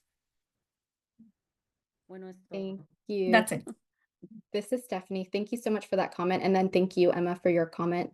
Like I mentioned, we of course will still kind of pursue this, trying to find applicants, especially focusing on small businesses, to kind of find someone who might be interested in replacing their trucks. Because again, it is something that we know has been a priority of the committee. But I want to thank Emma for bringing up those couple of things. I've taken note of it. And then just a reminder of some of the things that, or some of the other measures that CSC members had brought up in the original SERP development process. And then I just wanted to also, to the comment about the chargers, just let folks know that we do have funding in our right now currently through the district that's available to the whole valley, actually, through our Charge Up program, which is the program that Nia from our grants team had mentioned. And so after this meeting tomorrow, we'll start working with our team, our Charge Up team, to start reaching out to some folks that could be eligible and participate in the program. I made note of some suggestions already, including Bear Mountain Rec and the Water District. If there's any other areas that you all think that would like to see chargers, we're happy to reach out to that agency or business to get them connected to the funding that we do have here at the district for public charging infrastructure. Pues yo diría como por las escuelas I would para say that maybe around the school, so we can have safety, because you have to stay there charging. And besides that, the teachers, if they have their own car, maybe while they're just teaching, they can charge their cars, or the students.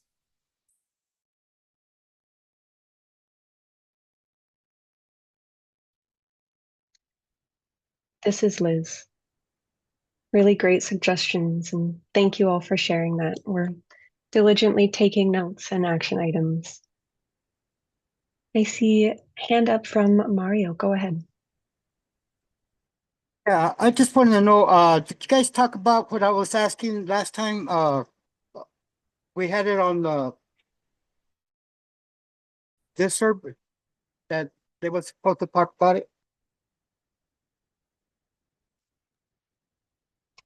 Mario, could you share a little bit more of what you were thinking about? Well, I had a couple of questions on certain things. Oh, was it related to the pesticides and 1,3-D? Yeah, and not only that, other things too. Yes, so I think also that we were supposed to talk about that today, no? So I think some of your questions, they were supposed to follow up with you outside of this meeting. And tonight we do have a quick update from DPR to hear about their 1,3-D regulation changes. So we will have a quick update from them tonight. And then the pesticide subcommittee will also be briefly announced. And that will be a great time to continue those conversations. So a little bit tonight and then more to come. Yeah, but I would like our members to know what's going on with what they want to talk to me about. I'll be honest with you. I prefer all of us knowing what's going on, not just me. I don't like those separate meetings. I don't like them. I prefer for everybody to know like that we could have a real good understanding. Understand me? Okay. Definitely. That's all I want to say. Thank you. Yeah. Thank you, Mario. And we will have that noted, and for all the other questions that you have, bring those back into these group spaces so everyone can hear the answers. Any final questions about these SERP incentive measures before we transition to those standing updates?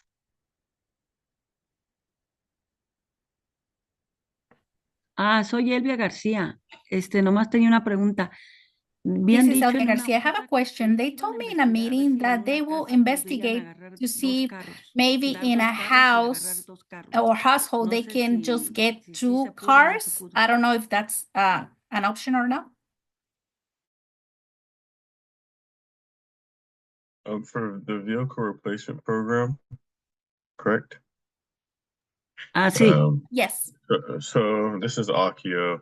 It has been clarified recently by our management that it is going to be based on the individual. So if as long as the individual hasn't previously been on, it wasn't previously on the registration of a vehicle that has been funded in this program before, then they meet all the other eligibility requirements, and that individual would be able to apply for a replacement vehicle in this program. So there can't be multiple individuals from one household as long as that individual hasn't been tied to a previous project. Okay, gracias. Okay, thank you. You're welcome. Great question, and thank you, Akio, and all the other folks who joined this meeting to share your deep knowledge on these subjects. So at this time, I'm going to pass it to my colleague Amy to transition us. Thank you, Liz. Good evening, everyone. As you know, during this standing update agenda item, we dedicate time to hearing from community partners, government agencies, and other individuals who have updates about events that are happening in the community. And I just wanted to remind you all that during this time, it's really important to ensure that we hear from all community members and government agencies so that we can collectively ensure the well-being of Arvin, Lamont. So to do that, we're going to kick off our conversation by inviting Caltrans to provide us with an update. And I'm looking at my screen to see if I can see Jason. There you are, Jason. Hey. Welcome, Jason. Hi, can you hear me okay? Can hear you perfectly. Go ahead. Great, thank you.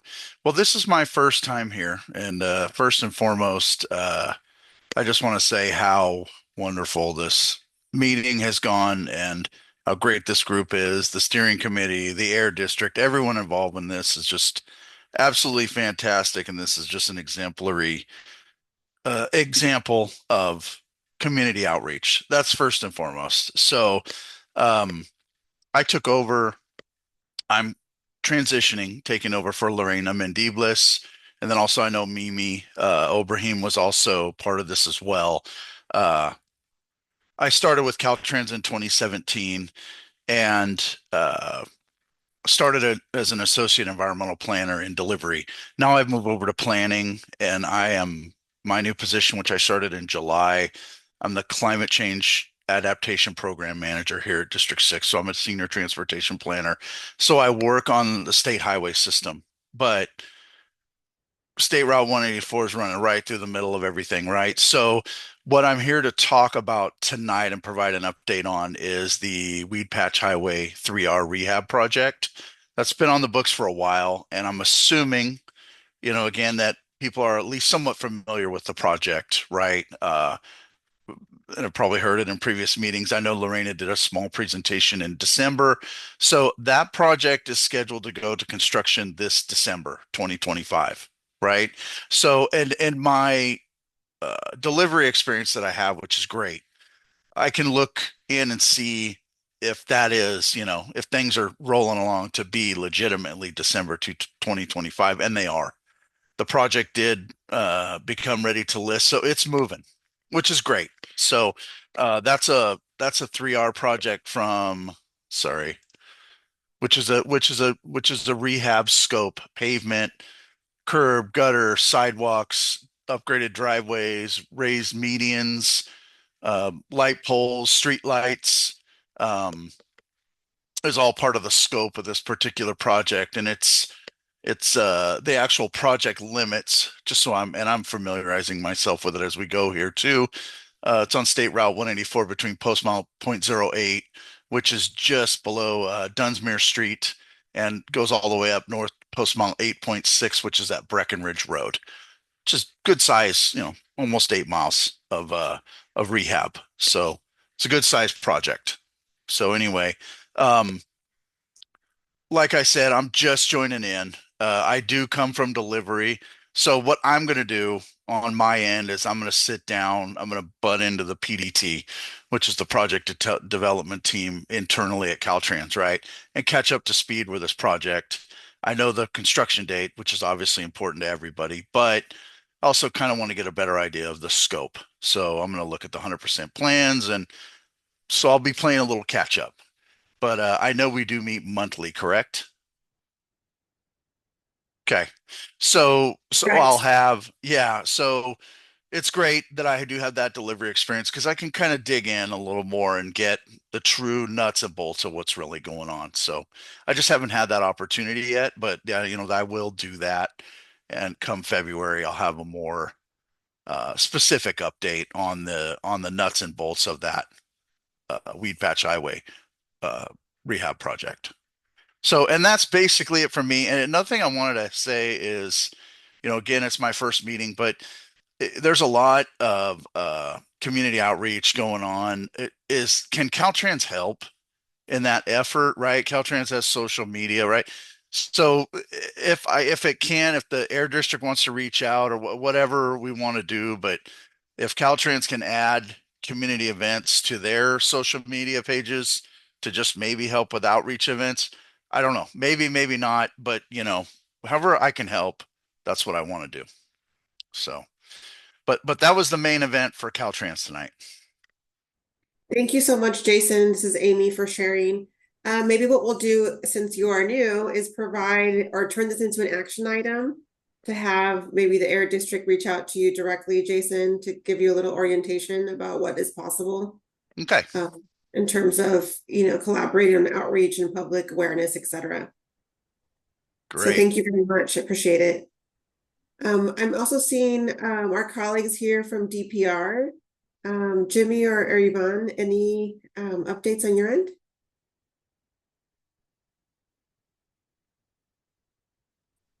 We have Mario raised his hand. I don't know if we're going to go to him, or should I just continue? Mario, go ahead. Did you have a question for Caltrans? Yeah, I just want to know if Caltrans is to fix up Lamont Main Street.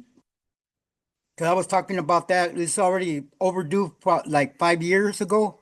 They were supposed to fix it up. They're supposed to fix up the sidewalks and our street lamps and some signs that used to be there.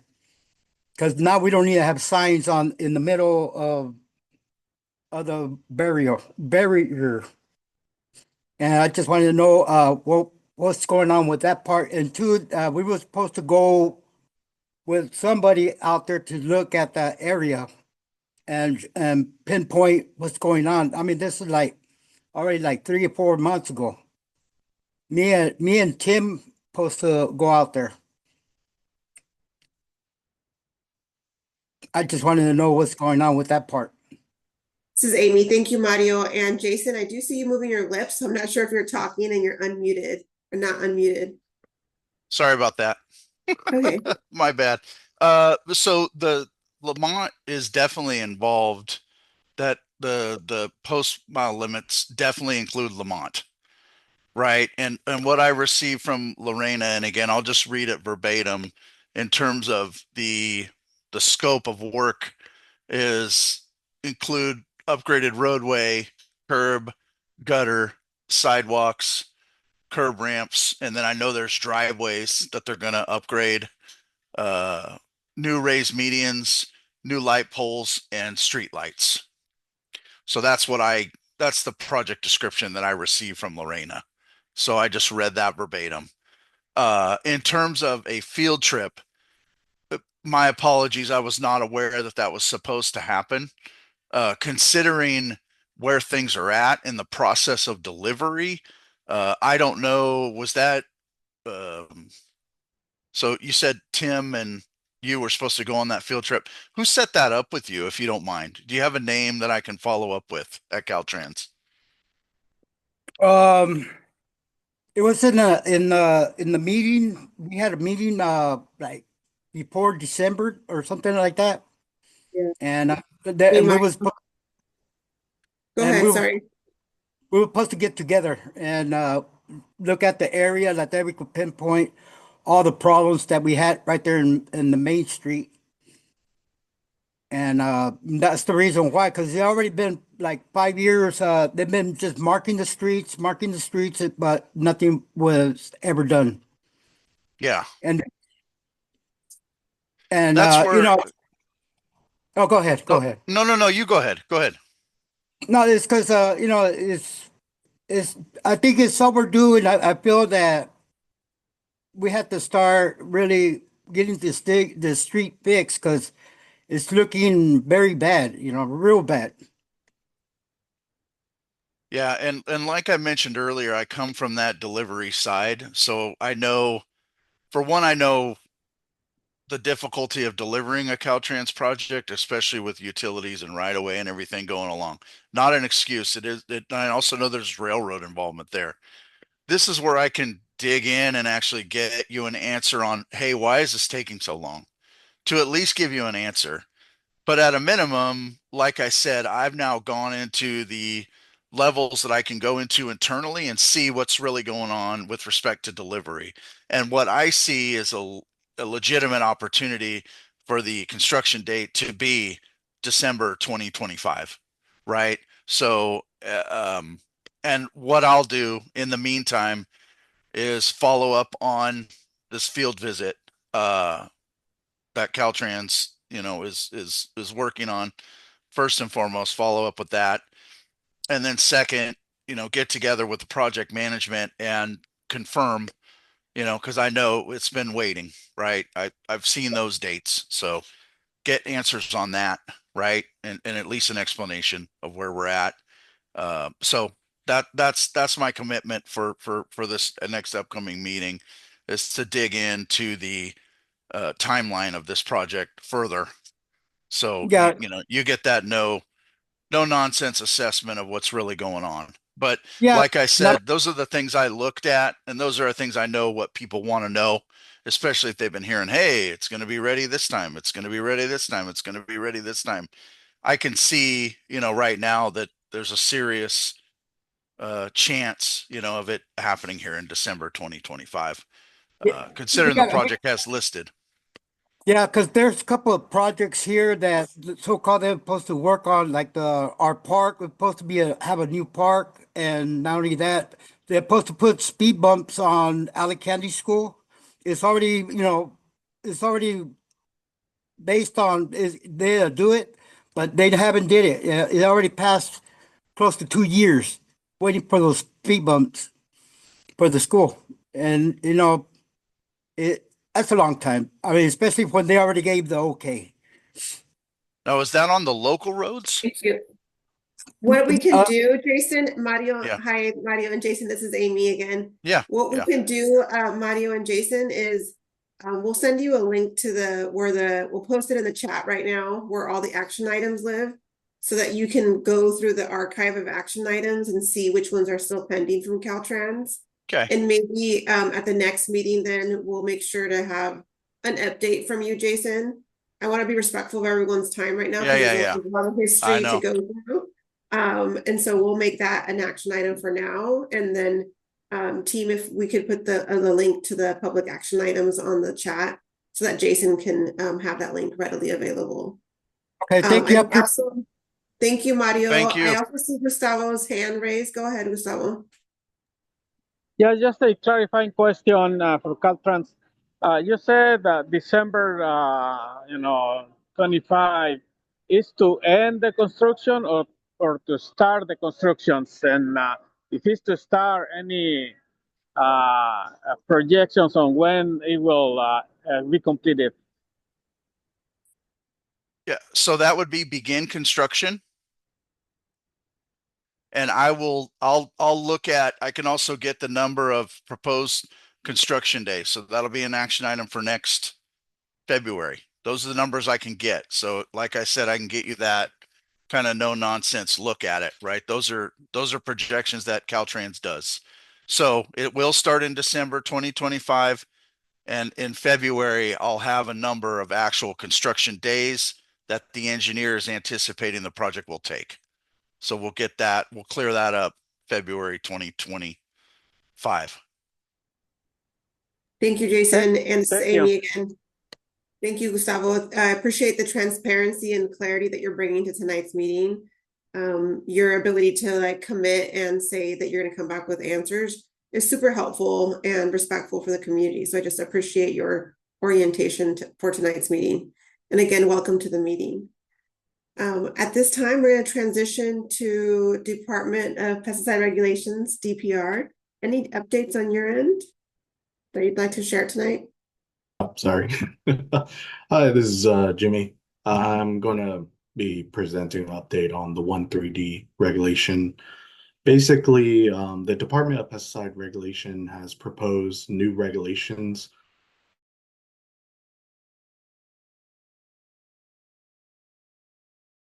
to protect occupational bystanders in the general vicinity of a treated field to reduce the risk of. DPR is currently accepting comments on the regulation. That's going to be happening throughout till 5 p.m. on January 24th, 2025.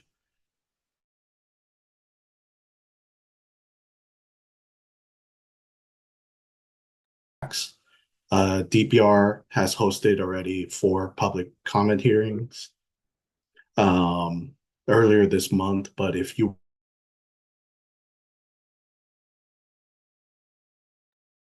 cutting off. Oh, sorry. There's a weird delay on your end. I see Angela here. I'm not sure if Yvonne, I don't know if they can jump in because it's hard to keep track. I think Yvonne can cover it since Jimmy's connection's unstable. Go ahead, Yvonne. Yeah, Jimmy's frozen. ¿Qué tal? ¿Me escuchan a todos? Can you guys hear me? Yes. Okay. Buenas noches a todos. Good evening, Mi everyone. nombre es Iván My Delgado name is y Ivan Delgado, Jimmy tuvo problemas and con la Jimmy conexión, así que had voy a problems repetir with his información. connection, so I'm going to repeat the connection. The comment, I'm sorry. Deme un segundo, por favor. Second, please. Okay. Actually, si hablo en inglés, ¿tengo que moverme al canal del inglés o lo puedo hablar aquí en If I inglés? speak in English, I have to move to the English channel, or do I speak it here? You should be in the English channel. Okay, here I am. Can you all hear me? Okay, so here's the update about 13D. The Department of Pesticide Regulation, or DPR, has proposed new regulations developed jointly with and mutually with the Office of Environmental Health Hazard Assessment, OEHA, to protect occupational bystanders in the general vicinity of a treated field to reduce the risk of 13D exposure. DPR is accepting comments on the regulation until 5 p.m. on January 24, 2025, which is this Friday. Comments can be submitted via Smart Comment Portal, email, by mail, or by fax. And DPR has hosted 4 public hearings earlier this month. But if you were unable to attend, there's still time to comment. More information about ways to connect and the regulation can be found and the following links that are I'm about to share. I'll share it after my next update. Mi próximo actualización lo voy a dar en My español. next update will be in Spanish to just change a little bit in the meeting. La siguiente actualización For es the sobre next spray days. update is for the spray days. La oficina de ley The administrativa Office aprobó of la Administration reglamentación del approved the sistema de rule notificación of the de notification aplicaciones de system pesticidas en el or estado el the 13 de application of diciembre del pesticides 2024. December 13, El reglamento 2024. final The apoyará la final rule will implementación en support todo the el estado de implementation Spray in Days, the whole California. state for Es un Spray sistema Days, único de su California. tipo This para is a proporcionar unique información system to give anticipada information sobre las in advance aplicaciones about the están applications planificadas that are de being planned, pesticidas y about materiales pesticides, restringidos and utilizados also en la restricted agricultura. materials El in reglamento de notificación a agriculture. nivel These estatal rules of entrará en notifications vigencia el in the whole 24 de state will febrero de start February 2025 24, y el DPR 2025, comenzará la and implementación DPR del will start sistema estatal Spray implementation Days of the California state en marzo de regulation Spray Days 2027. California, March Ya será 2025. como en 6 semanas, si And that estamos will be in pronto. 6 weeks. That will be El soon. DPR llevará a cabo DPR actividades de will divulgación realize a los activities productores, or las comunidades y el with the público en farmers and the general communities antes del lanzamiento del and also sistema, the general para así public proporcionar before más información sobre los the requisitos system to give reglamentarios more y la information información about proporcionada en el sistema, the information in incluyendo the la system, información sobre el including sistema all the information about regulatorio de pesticidas en the California. pesticides En regulation las in próximas California. semanas compartiremos más Next información week, sobre el sistema we'll de be sharing notificación more y information también haremos about una the demostración en las notification reuniones system, comité de and also pesticidas en el will mes de give marzo. an Gracias. information in the next meeting. I'm sorry, I didn't hear the last day would be En marzo. En in marzo, March. en In la reunión March, del subcomité in de the meeting pesticidas that we de have for marzo, the haremos una subcommittee of demostración pesticides, en we will video. give just a show of the program. Oh, wait, I went back. Yeah, but we have a question from Bianca before you go on to the next one. Bianca, go Sí. ahead. Would it be a demonstration for the community for Arvin and Lamont and Shafter, or just for Arvin and Lamont? This is Stephanie. Bianca, it's going to be for Arvin, Lamont, and Shafter. Okay, That thank question. you. Mhm.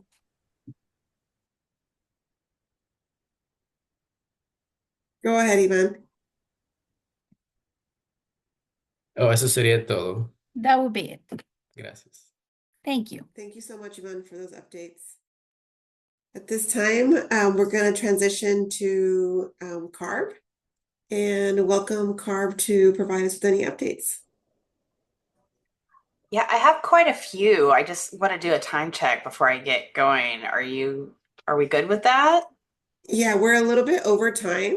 So if you want to do a quick overview, or we can send them via email, it's up to you. We also have some updates from the Air District to get to. I'm not sure, Stephanie, how you're feeling about you and Danny providing via email. It's up to you all. This is Stephanie. Danny and I will have just a really quick update, but Michelle, I'll just say that if you want, we are going to follow up with this email with all of those great updates that we got from all of the agencies. So whatever kind of overview you want to provide, no matter what, we'll provide a written update to everyone tomorrow. Okay, well, I'm going to do my best. I'll go as fast as I can. So I'm going to start out with, since we just got off of DPR update with the pesticide monitoring update, I just want to let everybody know that sort of where we're at with that pesticide monitoring that happened, in both Arvin and Lamont and the locations that you all picked out.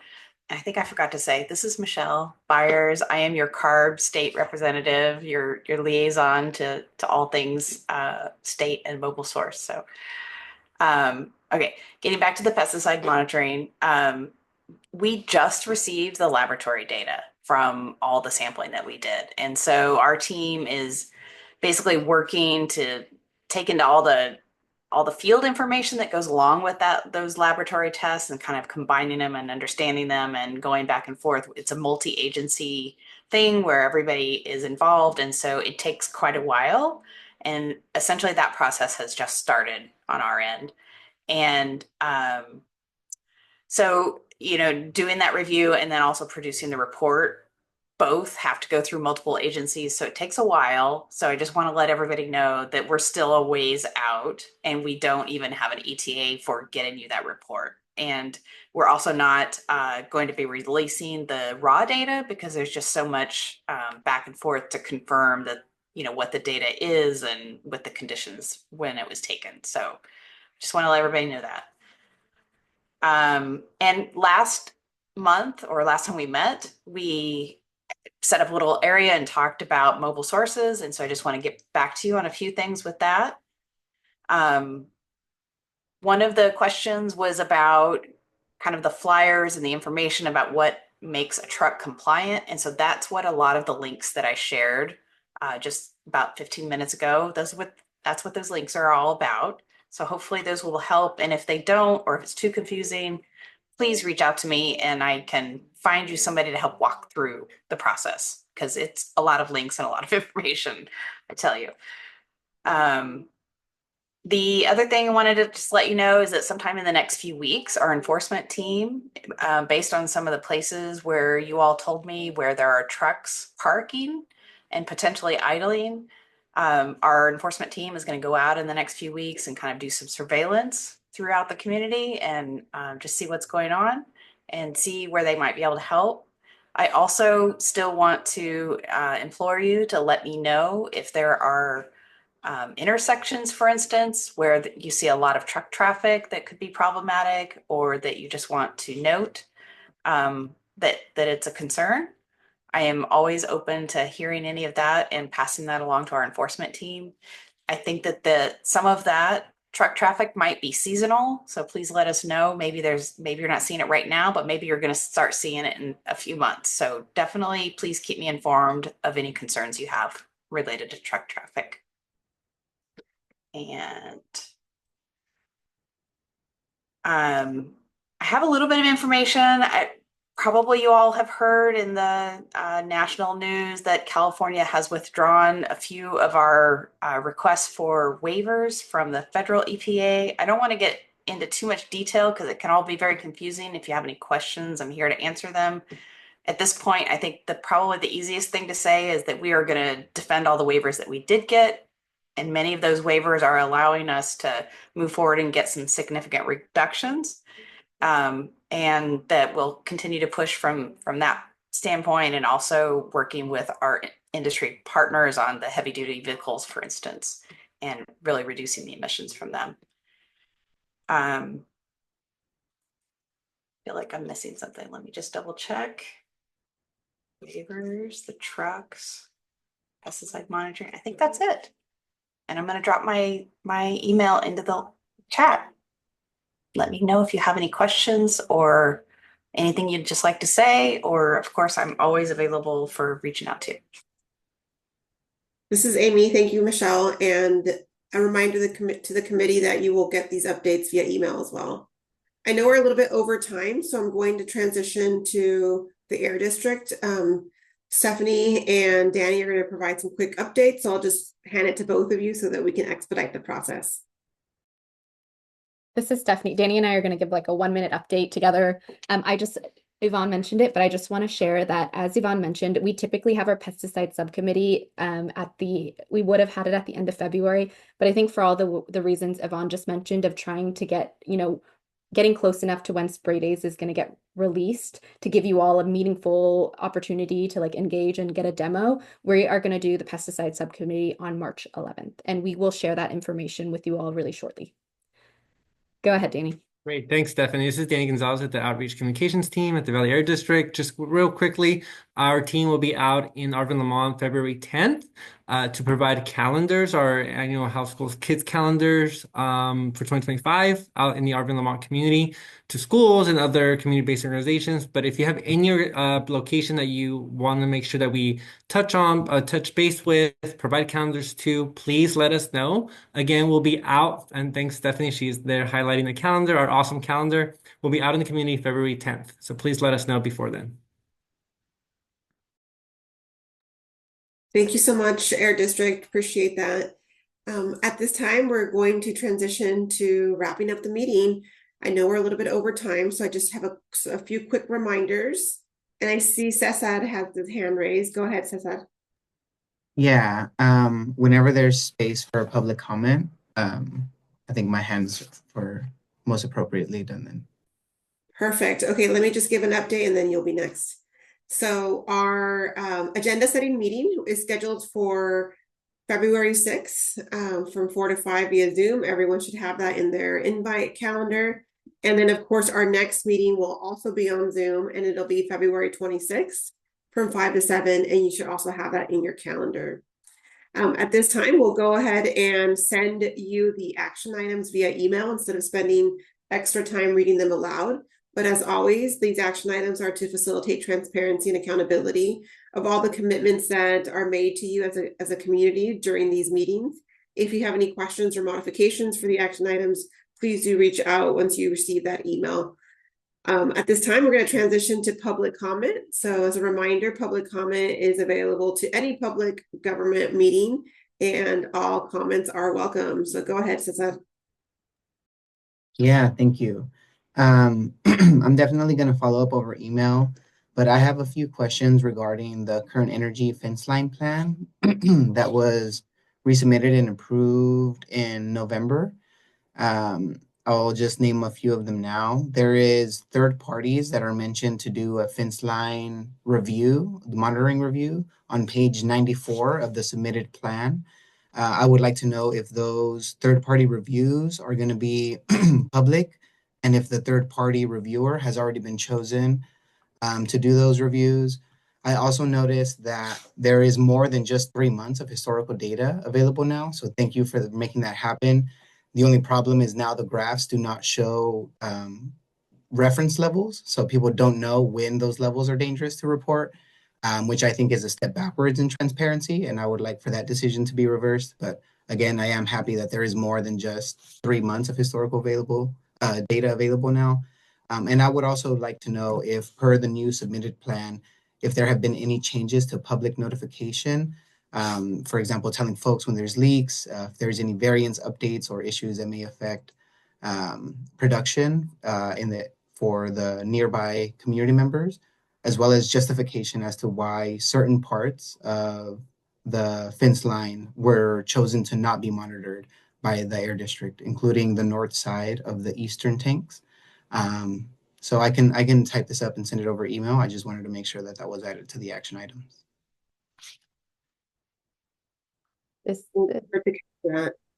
Stephanie, go ahead. No, I was just going to thank Cesar for following up. And then I wrote some notes down too, but I'll look forward to seeing your email and we can connect with our team. And then also I see folks from Current Energy as well. So we can connect as a team and follow up with your questions. Thank you. And thanks everyone for coming to the meeting. Thank you, Cesar. And so we'll be sure to add Current Energy to that action item too, so that we can hear directly from Current. I don't see Melinda here tonight, but I do see other folks. So we'll include you in the action item so we can hear an official response. Anything else to add, Cesar or Bianca, as our co-leads to close up tonight's meeting? It sounds like we're a pretty decisive bunch. I think we came up with a consensus to move the money. So it sounds like the world is moving fast, but we're also willing to move fast. And so just thank you to everybody that was, here to help make sure that the community could get a little bit more. Thank you. Yes, echoing what Cesar was mentioning, everything is moving very fast, but at the same time, there's projects that are going to benefit the community, and we're excited to see the events coming forward. I know I'll be there on the February the 8th. I know it's going to be a very fantastic event. I was there in the one in Lamont, and I did get to see a lot of community folks, at least saying hi and passing by and letting them know that these programs are here to stay, not just for a short period of time, but we're trying to make, sorry, on the background. We're trying to make it feasible for everybody to take advantage of them. Sorry about that. No need to apologize. It just demonstrates the reality of the commitment that everyone has to these meetings, meeting from home and having other responsibilities.